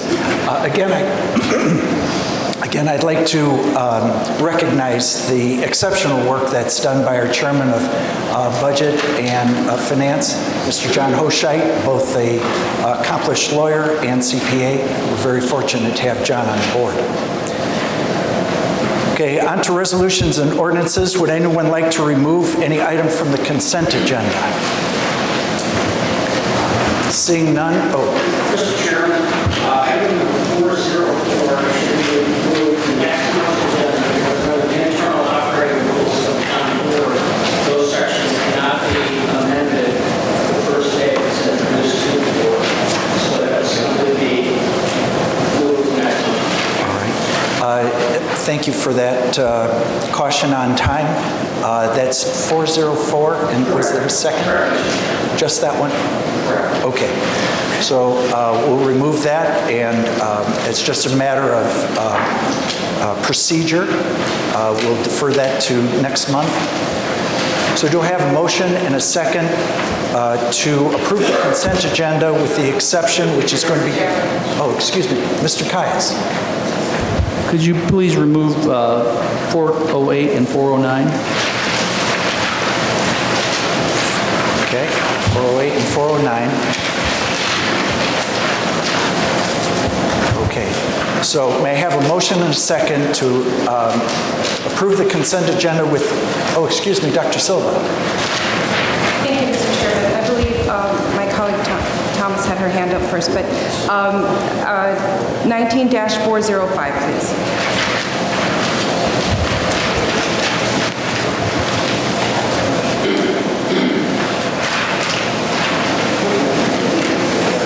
Okay, and Ms. Thomas. I'd like to remove 19-400.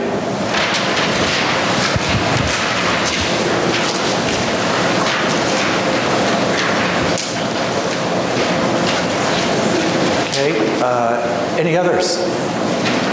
Going once, going twice? All right. So may I now have a motion to approve the consent agenda with the exceptions of 19-400, 404, 405, and then 408 and 409. So moved by Mr. Hoshite, second by Mr. Copey. Clerk, call the roll.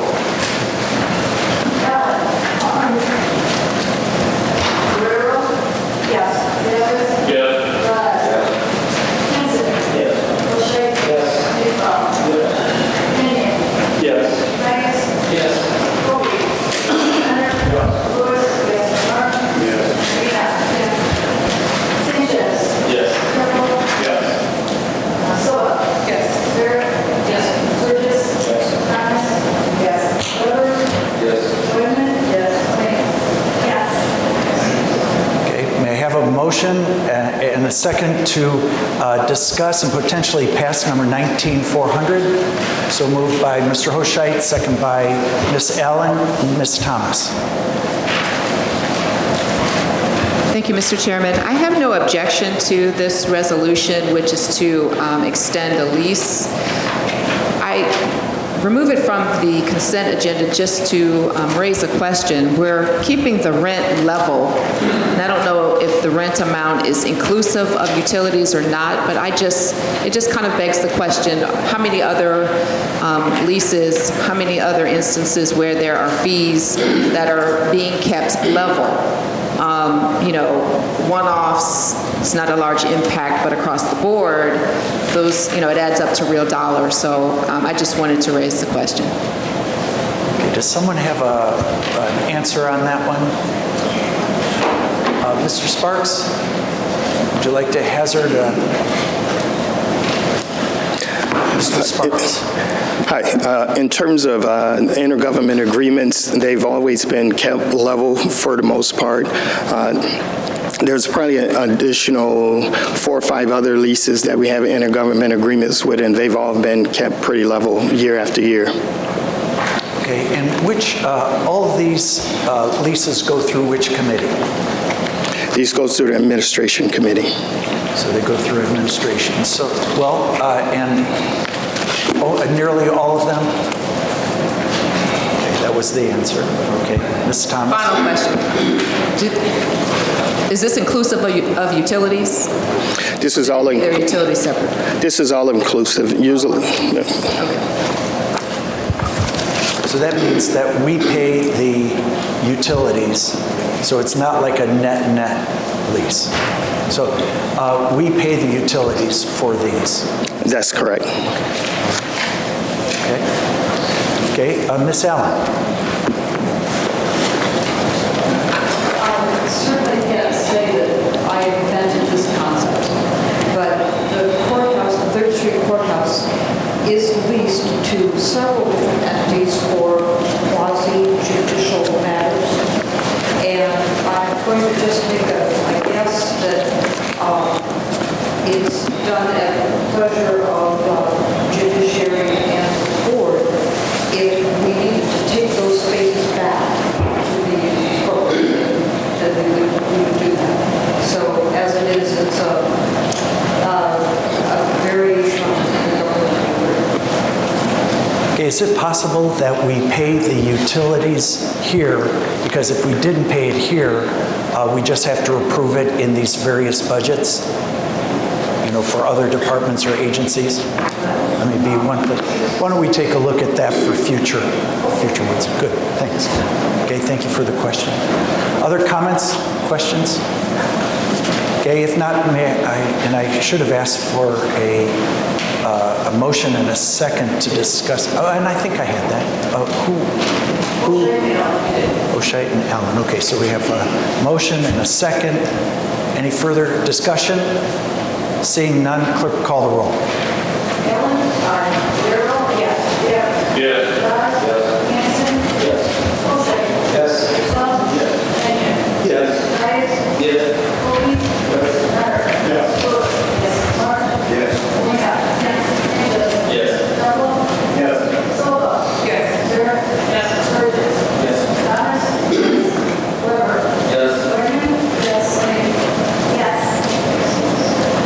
motion passes. We've already discussed 19404.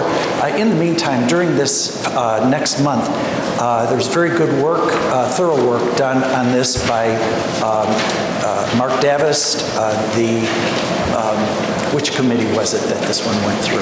It was the Human Services Committee, also the State's Attorney's Office. As I was reviewing this, one last time, it occurred to me there was a section at the genesis of this whole effort. It was called Guidelines for Effective Boards and Committees.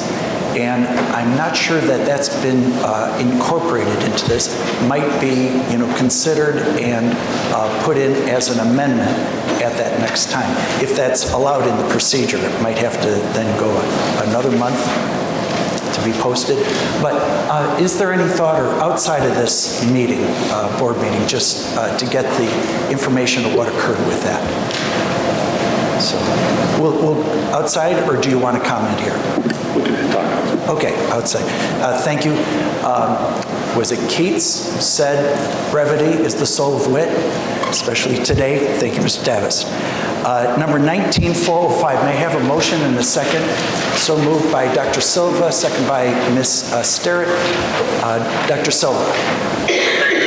Thank you. I am in favor of moving this resolution forward, and I pulled it off the agenda for the sole purpose of notifying the proper department head and also the chairpersons of the committees.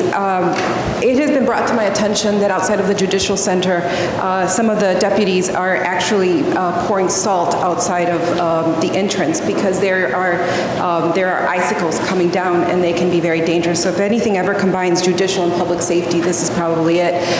If we could have more attention to that, because as people are coming in, it'd be horrible for something to fall on them or slip. And again, the deputies are having to pour the ice. I don't know what the ramifications of that is as far as labor, but wanted to make you aware. Thank you. And the reason why it's brought at this time is because it's the one that has to do with judicial and public safety. Yes, thank you, Mr. Chairman. Thank you. Okay, so we have a motion and a second. Any further comments, questions? Seeing none, clerk, call the roll.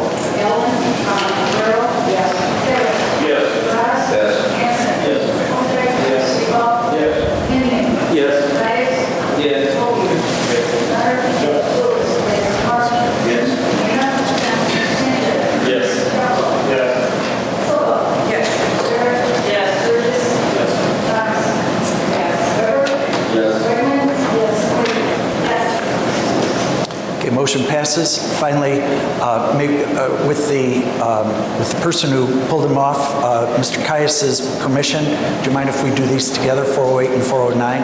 I'll ask for a motion and a second to discuss and potentially approve these two items. Is it okay if we do them together, Mr. Caius? Okay. Yes. So moved by Mr. Fraz, second by Ms. Wonicky. Mr. Caius. Thank you, Mr. Chairman. Thank you for allowing me to speak, or thank you for allowing me to stand up and speak, too. I've removed these two items from the agenda in order to possibly get a better perspective of what it is that how they affect us and how they're affecting the Long Meadow Parkway. Could I have someone from the Transportation Department maybe do a quick review for us? Mr. Fraz, if you'd like to take it. Oh, yeah, go ahead. And Mr. Caius, and you are a member of the Transportation Committee? Yes. Okay, and these were not answered during those meetings? I'd like to have them reviewed, please. Okay. For the entire board. I'd like, for transparency's sake, for the people that are from my constituency, from my area. Understood. Mr. Fraz. So both these items are Long Meadow Parkway Section C. Section C encompasses Route 31, the actual bridge itself across the Fox River, and the road extending up to Route 25, which in that area is quite a ways away from the river. The bridge, of course, is well underway, and the Route 31 area is well underway. So Section C right now, the activity is regarded mainly with from the river east to Route 25. So the first item is amendment number 5 to a Phase 2 engineering agreement. This is for additional environmental studies that were required, soil reports that were required, and some tree procurement. So those are the 3 items in discussion. They're actually looking at kind of a unique tree procurement method where we would actually contract a company to plant and grow some trees for us. But that's the gist of that. And then the second one is for relocation funds. On the east side of the river, which was traditionally the right-of-way of Bowles Road, there's a gravel pit and an asphalt plant and some various businesses in that area. Land acquisition has taken place, and as part of that, we have to pay for relocating the existing businesses off-site, and that entails hiring a relocation expert through the state of Illinois process, and of course compensating or paying the contractors that do the work. So that's what those 2 items are. Okay, thank you, Mr. Frost. Further comments or questions? Mr. Caius, Just please rise. what was the amount of that? The first item was $692,546.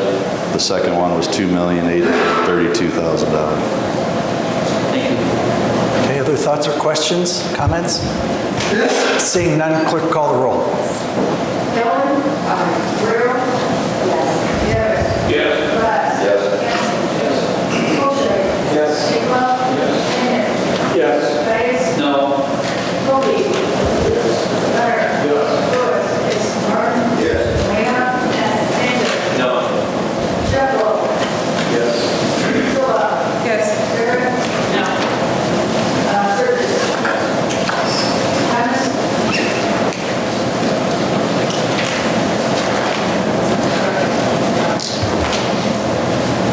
Ms. Thomas? Yes. Marie, Silva was yes. Yes. Sarah was Sturgis. Yes. Thomas? Yes. Weber? Yes. Whitman? No. And Levy? Yes. Yes. The motion passes. Thank you very much. The following 6 items are already off consent agenda. May I have a motion?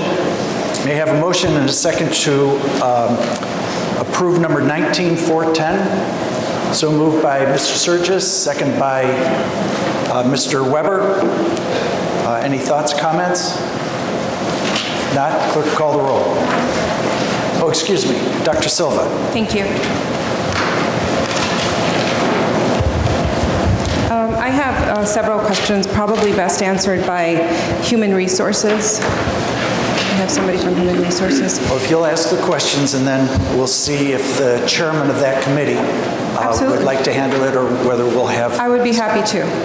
I would like to point out to the policy under the section generally.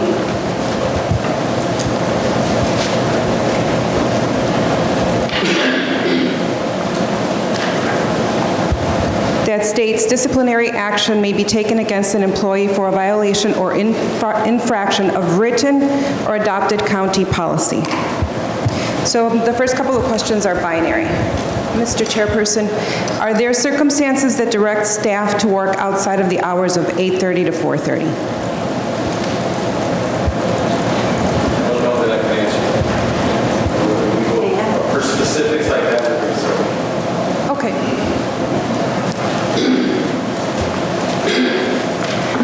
Yes. Thank you. And would these circumstances include inclement weather, flu clinics, or to accommodate constituency issues that fall outside these hours? Yes. Thank you. My next question, is there a written policy to accommodate the compensation for these hours? For the building maintenance, yes. But not for the rest of the county? There's no written? I would have to look that up to be absolutely certain. So we don't know at this time. Okay. And then that would lead to my next question. What is the policy, and could you please read it to me? But we don't know, so we're not sure. Okay, well then that's the end of my questions. Thank you. The reason I'm pointing this out is because I feel that we should have a uniform written policy for these sorts of things, because if we don't, then there is too much room for subjective and too much room for opinion. So to make it fair and equitable for all staff involved, I think we should have more knowledge about what the written policy is before we proceed. Okay, thank you. Thank you, Dr. Silva. We'll go through and make a list of the different agencies and bargaining units and departments to put together an inventory of what those procedures are, and then report back, if you wouldn't mind, Ms. Wetzel, to the Human Services Committee and Dr. Silva and anybody on the board who would like further information on that. Okay? Thank you. Yes. Mr. Sturgis, would you rise, please? Dr. so many of these things are I don't ever run these type of items as stone when it works in progress. What might be palatable in one generation may not be palatable in another. So these will constantly be updated and addressed as different legislation comes through. We'll try and pivot and fall into compliance and stuff like that. So if there is something specific, I mean, I would hope that the open door policy is always there to bring that concern and say, hey, you know what, a department, an individual, or whatever, had a specific incidents, and how can we further address that, tighten it up, loosen it up, whatever we need to do. But that open door policy is always here. May I Okay, ask Dr. you? Silva? Thank you. Oh, yes, absolutely. My only objective for this is just to make sure, like I said, that there is some equity there, that before we move on to an appeals or a grievance process, that we are sure that our disciplinary actions, before we remove those appeals or grievance policies, that we make sure that our disciplinary action policy is right where it should be. Just so that, you know, like you said, this is going to go on for generations, so we don't want our legacy to lie in the hands of somebody who is not going to be objective. So all I'm saying is, let's look at this, let's perhaps table it for later until we have all this information, and then move forward. We're going to bring this to. So, and just so we're clear, this isn't in general, this is really a high-level, 6-step process. Whatever some underlying thing may be, that there may be 100 different or specific departments, but they would all come back to the same procedure that we're going to follow. So if I'm mistaken, no. Just outlines a procedure, so, not a specific incident that might be within a policy. So I don't know if I'm answering that, but without having these in line, I'm not sure how to address that. can I help, perhaps? Sure. No, I completely understand. And different strategy. Sure. No, I understand what you're trying to say, and I completely agree. I'm possibly focusing very much just focusing on something. It's not a particular issue. I'm looking forward to what particular issues could come and how we're going to handle it. Having been an employee of Kane County, and I think I've been the only one, kind of have a perspective of how.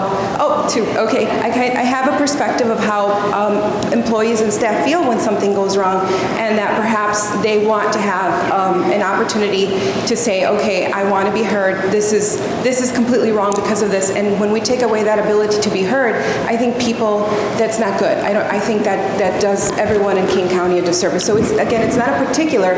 I'm not going back to a particular instance or situation.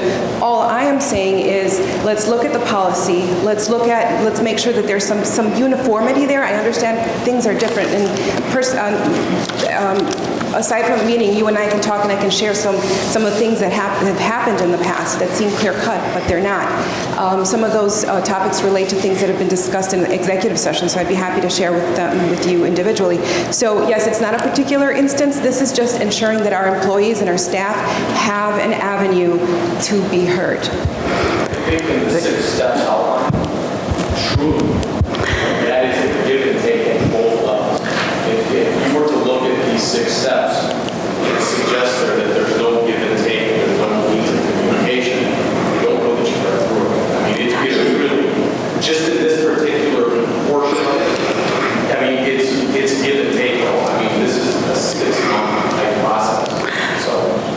think are not my words, those are your words, and I have read it actually. And that is the reason that I'm standing here and pointing out what I'm thinking. Again, it's not a personal attack on anyone. This is just my feeling on the matter, and as an elected official, I just want to make that known. So I'm not suggesting that there isn't any give and take. All I am saying is let's take a look at the policy in depth, because situations do occur that are very different. So I don't think that asking these questions is out of line. I think they're very good questions, and until we can at least have the policy read to us, then, I'm afraid I can't move forward. Thank you. Okay, thank you, Dr. Silva, and that's noted. And thank you very much, Mr. Surgis. I think in recognizing the questions and comments brought forward, this won't be etched in stone. Dr. Silva? This won't be etched in stone, and so I appreciate that work together with the chairman in that committee, and where changes and adjustments, improvements need to be made. That's what that committee structure is for. So thank you. Okay, Mr. Hanson. Thank you. I'll be voting against this as written. I think it goes part and parcel with 19411, which is repealing the appeals policy. As I mentioned when we discussed this at exec, I understand the nature of, or not the nature, I understand what an at-will employee is. I realize how they are treated in accordance with the definition by law. I do have a problem with taking a look ahead at the appeals policy that's going to be vaporized here today if approved. The termination definition here, I heard that it's not the intent that you can get fired anytime for anything for any reason. That is the way it reads, and if there's no appeal process for someone in our county as an employee, I have a problem with that. So I'll be voting against this, knowing that there's potentially no appeal process for someone who's terminated for whatever reason by whomever, whenever. Thank you, Mr. Hanson. Other comments or questions? Seeing none, we have a motion and a second. Clerk, call the roll.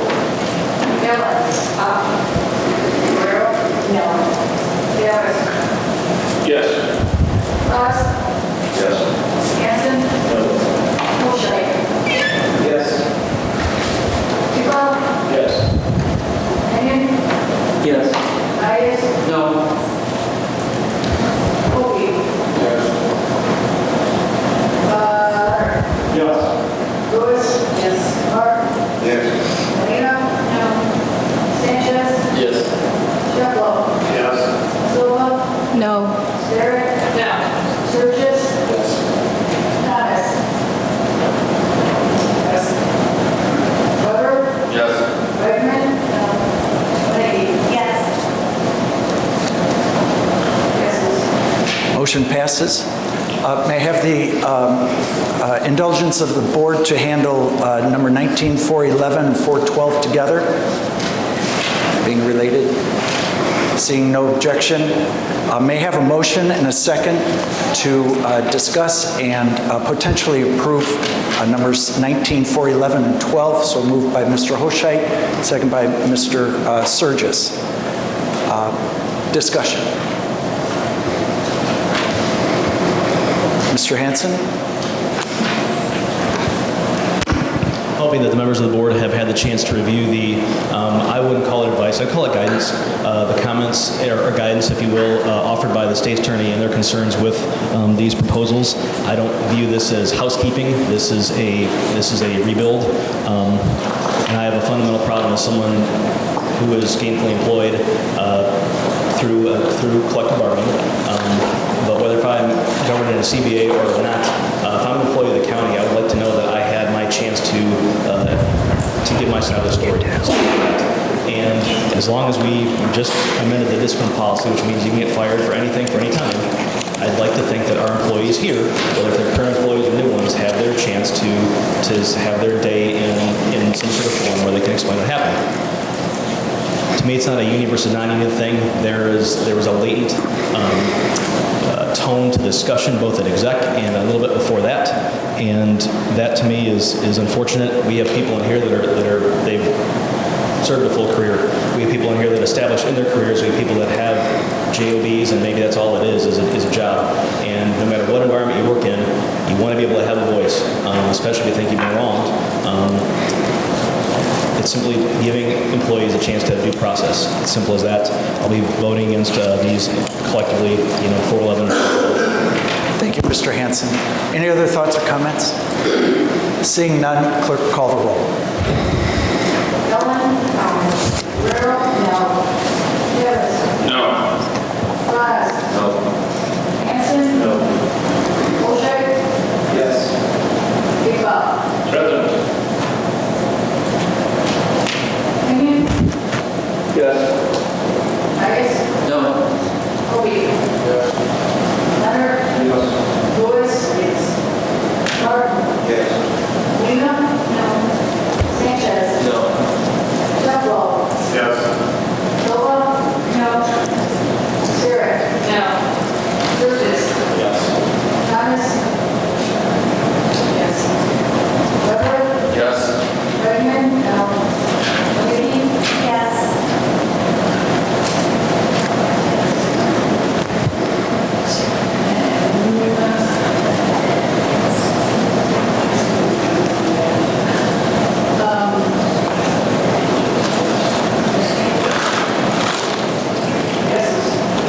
Okay, motion passes. Next, number 19, 413, may I have a motion and a second? So moved by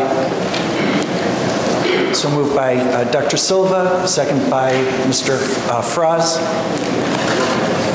This is approving the 2020 monthly health and dental employee contributions. Let's see. We have a first and a second in discussion. Ms. Barrero. Thank you, Chairman. I am on the Human Services Committee, and I'm curious as to, maybe you can refresh my memory as to, what's the increase to the employees on this for their insurance? I noticed there's a chart, but it doesn't say previous years.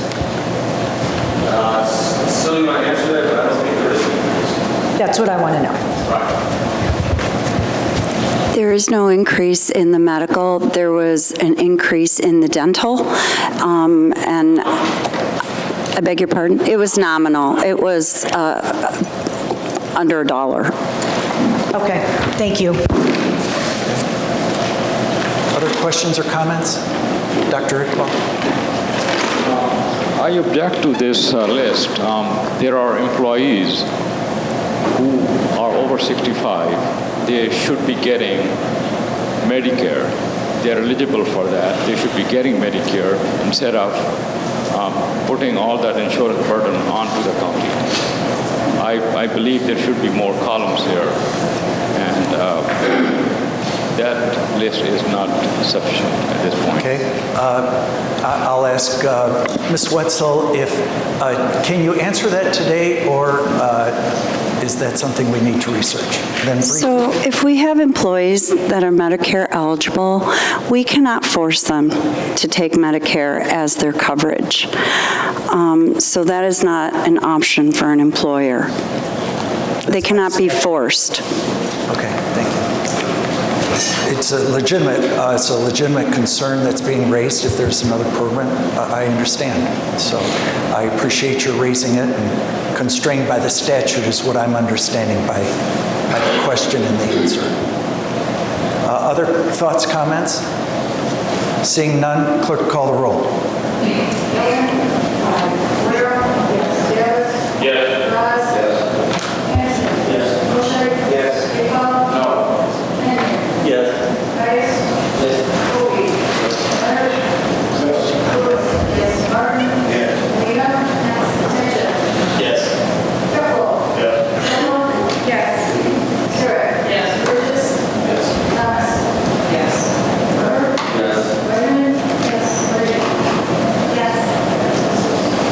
Motion passes.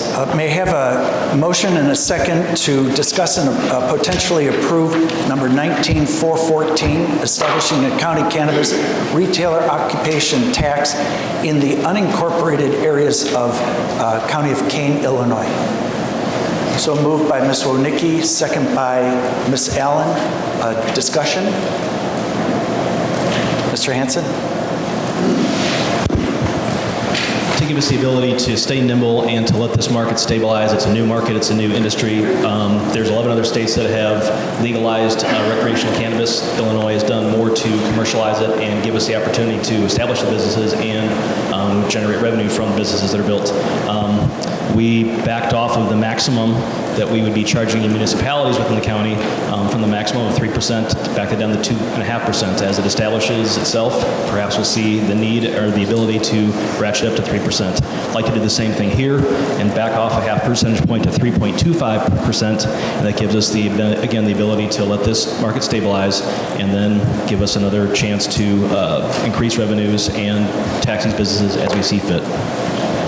Are you making a motion to amend? I'd like to make a motion to amend the rate to 3.25%. Okay. So moved by Mr. Hanson to move the percentage down to 3.25%. Is there a second? Seconded by Teresa Barrero. Discussion on the amendment. Seeing none, the clerk call the roll on the amendment.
The motion to amend Resolution 19-414 passes. I believe that the tally was it 12 to 11? Who do we not have with us today? Yes. Okay. Okay. So now that motion as amended, who do we have? Who did we have make the motion and the amendment, or the motion, the original motion? Nikki and Alan. Okay.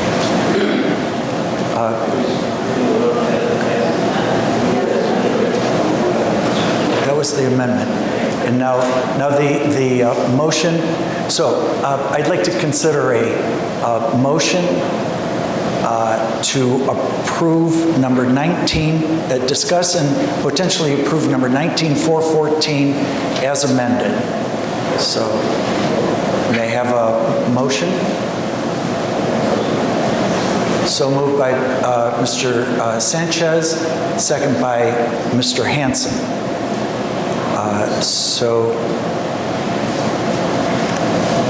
Okay, discussion. I'm just lost. What are we putting on? Well, this is now, it's... How much is this for? It's for 3.25. Thank you. So it's the tax in Kane County, if we have marijuana sales in unincorporated areas, will be 3.25. Is that an accurate presentation? Okay. So thank you for the request for clarification, Mr. Surges. Any other discussion? Seeing none, the clerk call the roll.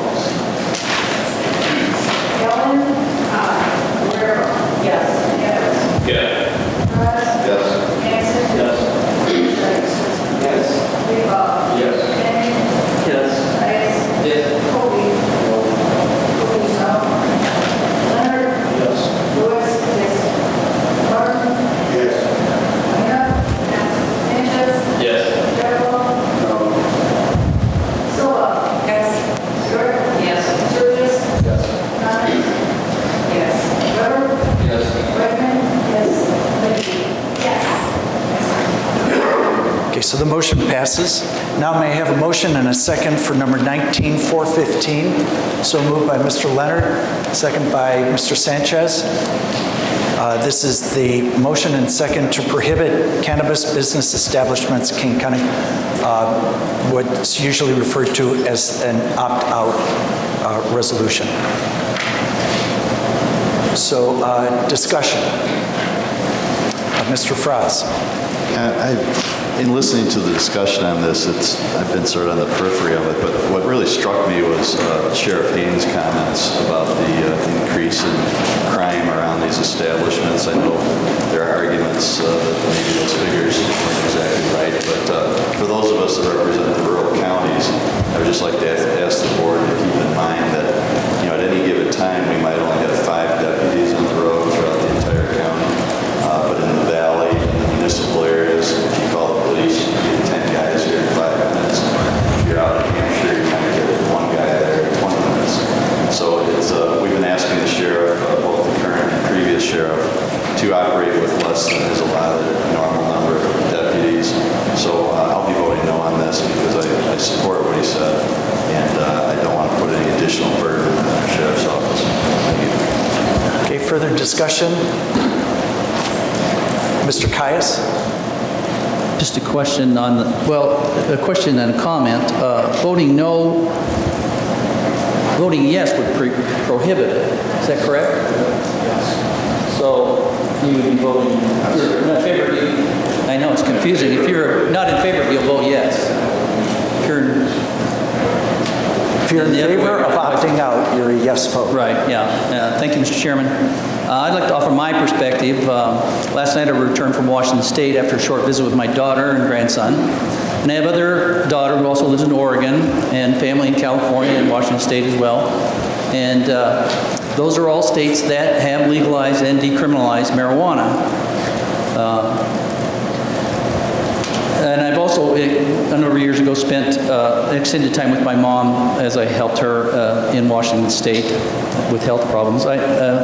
And I have a difficulty corroborating or correlating the stories of the bad things that will happen here if we allow dispensaries in our county, and correlating that with the normal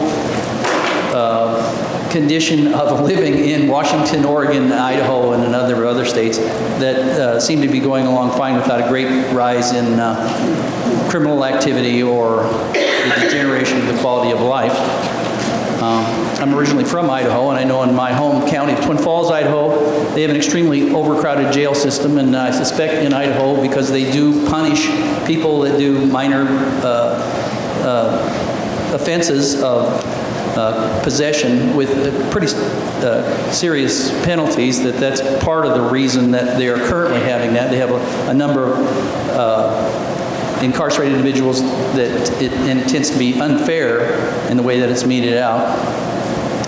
And they're actually getting sued for civil rights violations because it's so overcrowded. And I don't know all the underlying conditions for that, but I suspect that has from my experience, although it's been 25 years since I moved out here, and I'd like to point out that I moved out here deliberately. I'm in Illinois because I like it.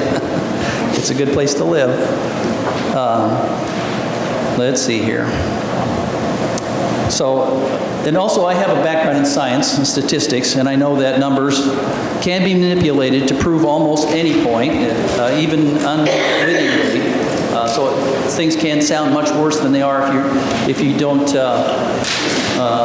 take statistics and/or numbers out of context. So I just implore the board to be rational in your decision-making process and try and avoid the hyperbole if there is any from somebody. And I certainly respect the law enforcement and their opinions when you make this decision. And I will be voting. What am I? I'm voting no. That's it. Thank you, Mr. Caius. Others? Other comments? Ms. Thomas. Thank you, Mr. Chairman. I'm not in favor of recreational marijuana, and I'm not afraid to say it, but it's here, like it or not. And I think we would be remiss in our duty if we let an opportunity to increase the revenue that comes to the county. And I will be voting no for this resolution because it would prohibit all businesses related to the industry, not just distributors, but the infusers, the growers, the transporters. I mean, that's not just a loss of tax revenue, it's a loss of jobs, potential loss of jobs, which could also translate into people moving into our county, perhaps. That means fewer dollars of those new residents circulating in our county. So I just think that as this resolution is written, we should not support it. Okay, other comments, questions, or comments? Mr. Sanchez or Mr. Hanson? No? No? I think it was Mr. Shefflow, and then it'll be Mr. Surgis, then Ms. Lewis. Thank you. I urge a yes vote on this resolution, and I think the primary reason for my objection, although I'm generally opposed to the legalization prior to federal legalization, is that we're creating a new category of commercial or industrial uses in our unincorporated areas. We have, we're creating problems. So even if this were a Dave & Buster's or some other large nightclub, I oppose having them located in the unincorporated areas.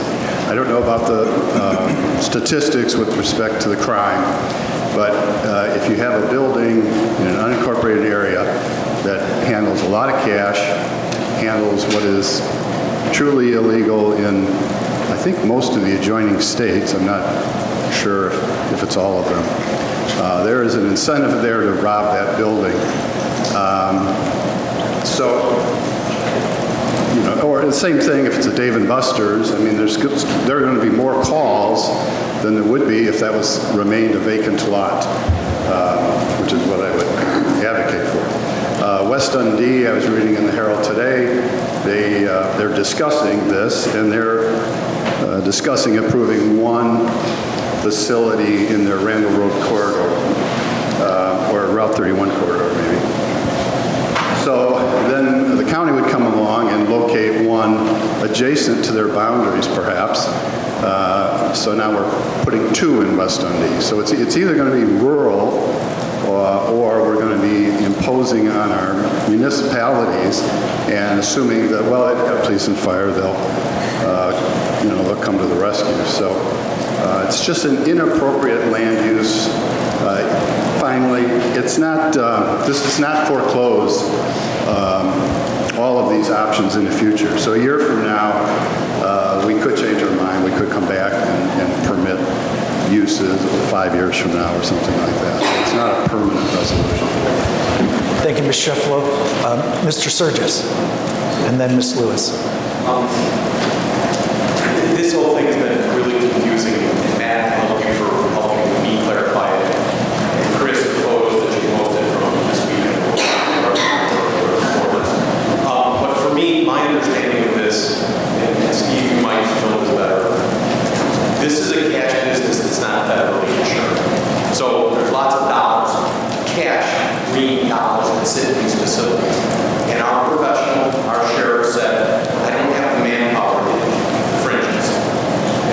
Until that portion of it's not a cash business is taken care of, I can't be in favor of this. And that's not to say that may not change at the federal level soon, but it's not today. And to burden the sheriff's department even further at this minute, at this snapshot in time, just doesn't make sense to me. And that's wrong. Okay, thank you, Mr. Surgis. Ms. Lewis. I'll be voting yes to opt out. And the reason being is there's still several uncertainties in what this bill is really going to look like on January 1st. They're still kind of talking about this down south, downstate. And like Mr. Surgis said, the Sheriff's Department has said that they have concerns with it. The Health Department has come out and said they have concerns with it. And the State Attorney's Office also has concerns. So To me, the best thing as somebody who looks out for the county interest is let's wait a year. Let's see how this all plays out in our municipalities. And in a year, we can come back and talk about it. If things are going great, we can add more dispensaries, more growers, all those kind of things. But this first year, why everything gets shooken out, so to speak, I just really think that it's not in the best interest. Thank you.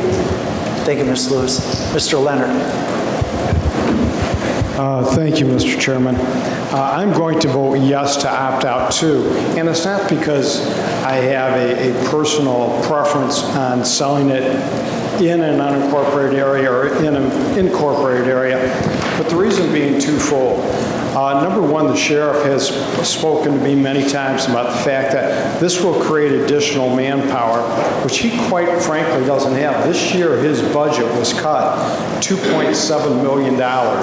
So to put more responsibility on his department, I think would be unfair at this time. Secondly, in thinking about this, I thought if there are other unincorporated areas in other counties that decide to sell in their unincorporated areas, let's see if they're actually making more money than their expenses are before we decide we're going to get into it. So I'm going to be voting yes to prohibit the sale of cannabis in their establishments in the unincorporated areas for those two reasons.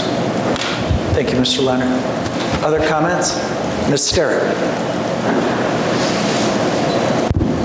Thank you, Chairperson. A couple of things. Number one, we had talked about this issue before with regards to cannabis. I believe it was at our Committee of the Whole meeting. And I had mentioned that there was something on C-SPAN. It was the Oxford House that they were actually introducing. A gentleman from Sam's Club was introducing, not Sam's as in the community club, it's a Sam's organization that deals with people that have issues after being addicted to cannabis. And so they were introducing then the Surgeon General. And the Surgeon General was saying that his focus was on women and children who are under of age. We've also had our Sheriff's Department who's come in here, and our Sheriff who's actually spoken to us about this has essentially asked us very nicely to please not overburden their staff on this. Also, we have within the medical community, there are medicinal cannabis dispensaries already that are there, that are available, that are legal. I know that our state, as Ms. Lewis mentioned, that in January they will be deciding that as to exactly what that bill will look like. I have heard of the medicinal properties that have been helpful when it deals with a doctor, an MD, that is actually overseeing this. I do not have documentation on that though, and so for the reasons of the fact that our HR department here, when I asked if we would be discussing, if we would be declaring it or stating it as a drug, it is. And also within our public health department, our public health executive director, Barb Jeffers, brought forth, she said she was not going to give an opinion, yet she stated all of the reasons of the things that we need to make sure that if cannabis is being brought into our county or into our unincorporated areas, that we need to make sure that it's safe for everyone. I have also spoken to Representative Hernandez on this as well, so I've been doing my research. And she said that the state is working very hard to put forth stringent regulations on all cannabis that would come into our state. So I'm appreciative of that, but like Ms. Lewis mentioned, I also would like to see what all the stipulations are that come in January as well, and then abide by whatever the law is. The other thing I wanted to mention was I saw on 60 Minutes, they did a segment, and it was actually the Mendocino sheriff out of California. Years ago, they had a Prop 43, and what they did was they said, okay, it is legal to bring in cannabis into the state of California. You can sell it, you can do anything you want. So the two main aspects that they found, though, and this was interviewing shop owners of people that actually sell cannabis in that county, and also those that are farming it as well too, and from the sheriff, they found two main things. Number one is those who are selling it in retail stores, which normally end up being in strip malls, are not making money. So, to Mr. Leonard's point that he just mentioned was, is there going to be something to really tax on?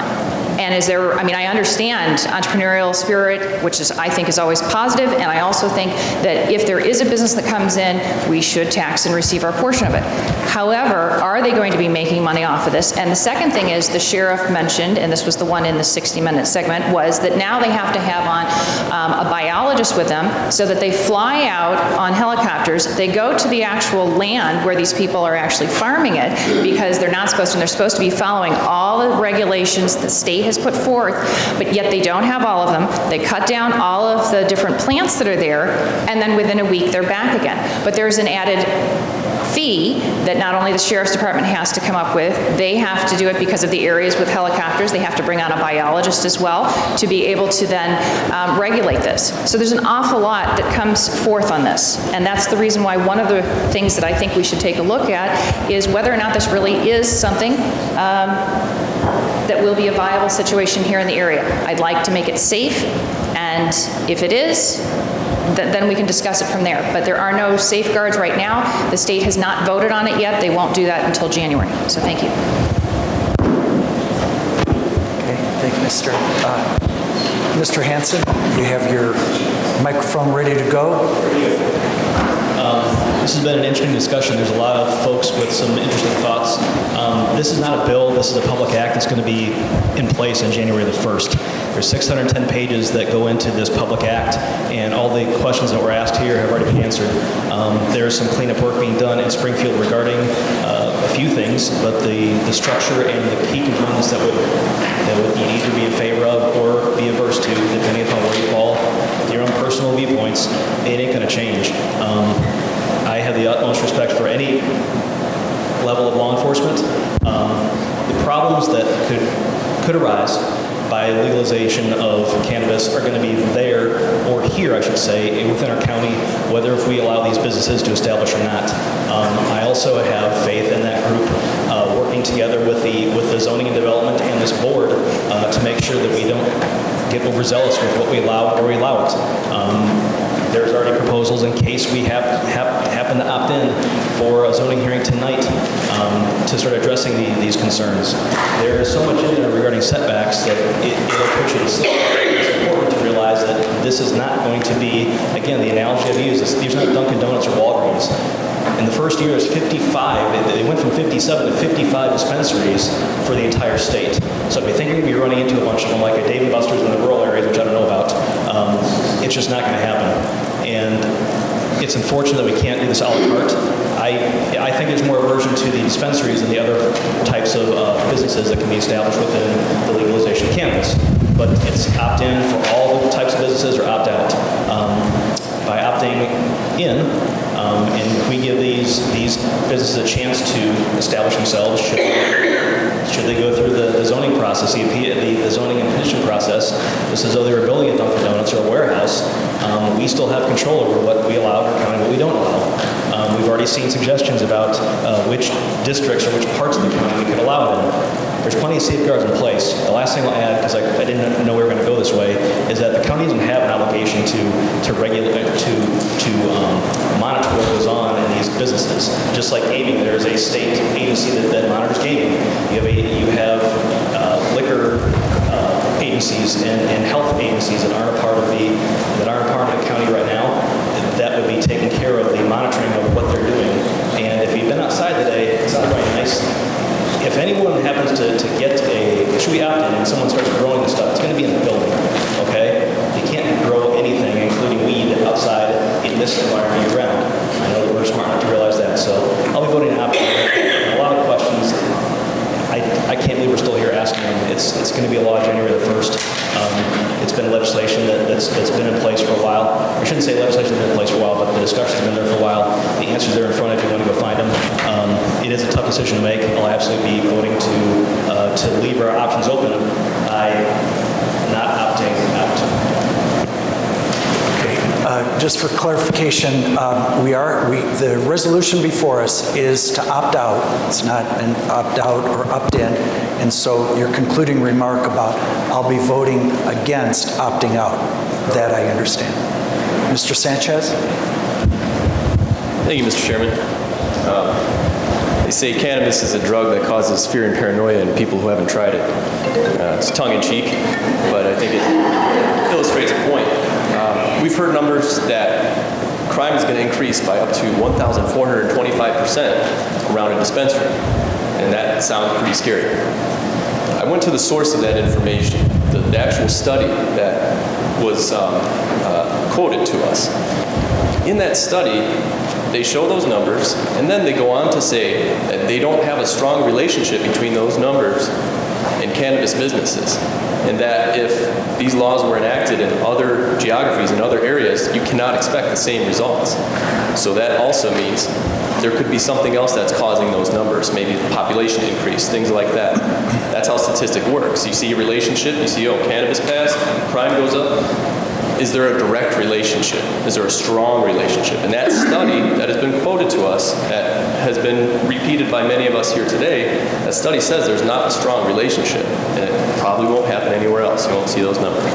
So that right there is enough for me to say we don't have to worry so much about the crime that's going to come if we have some dispensaries. We don't have to look to Colorado, though, where that study was taken, to get an idea of what it's going to look like. We already have it here. We've had the medical cannabis program going for 2.5 years or so. I've talked to people in the industry, business owners in the cannabis industry. There is no crime issue. There's no crime waves that have happened. There's nobody getting shot and killed. We've heard about it in the newspapers, because, you know, newspapers, bleeds it leads, right?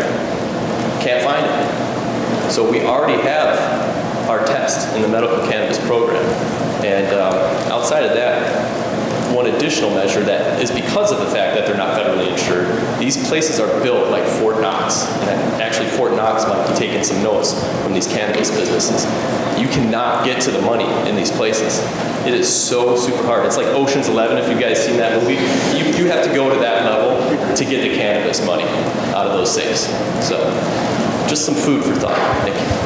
Thank you, Mr. Sanchez. I also recommend Just Say No.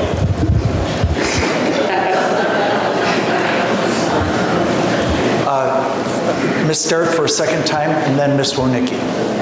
Ms. Sterritt? I'm just responding to what had been mentioned with regards to the unincorporated areas. One of the areas that they're looking at right now that I've heard about is the Caterpillar company. So it's quite large. It is quite close by as well, too. So that, and the only place they were making money in that 60-minute segment was in the black market. Thank you. Okay, thank you. Ms. Wonicky? Thank you, Mr. Chairman. I'd just like to call the question, please. Okay. Let's see. One, a little late, no, but thank you, Ms. Wonicky. One further comment, and then we'll ask the clerk to call the roll. Mr. Copey?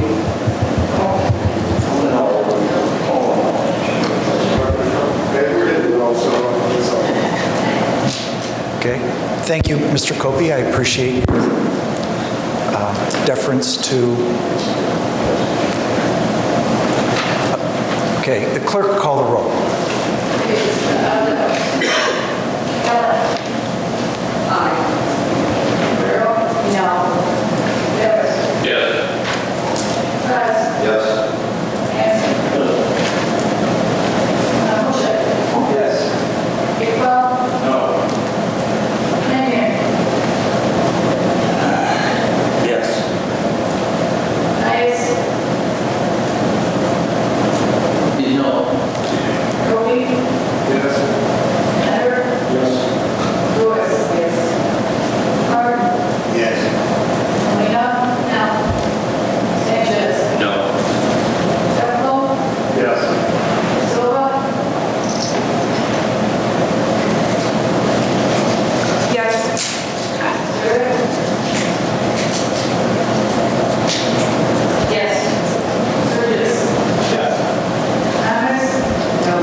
The motion passes. We are now approaching 2 hours and 45 minutes on the meeting, and I appreciate everybody's endurance on this. I'd like to call one other item on our agenda, and then I think we're going to have to wait for other matters for another day. On appointments, may I have a motion and a second to approve the reappointments to Public Building Commission? Those are Drew Fraz and Stephanie Dawkins. So moved by Ms. Sterrett, second by Mr. Leonard. Any discussion, comment? Seeing none, clerk, call the roll.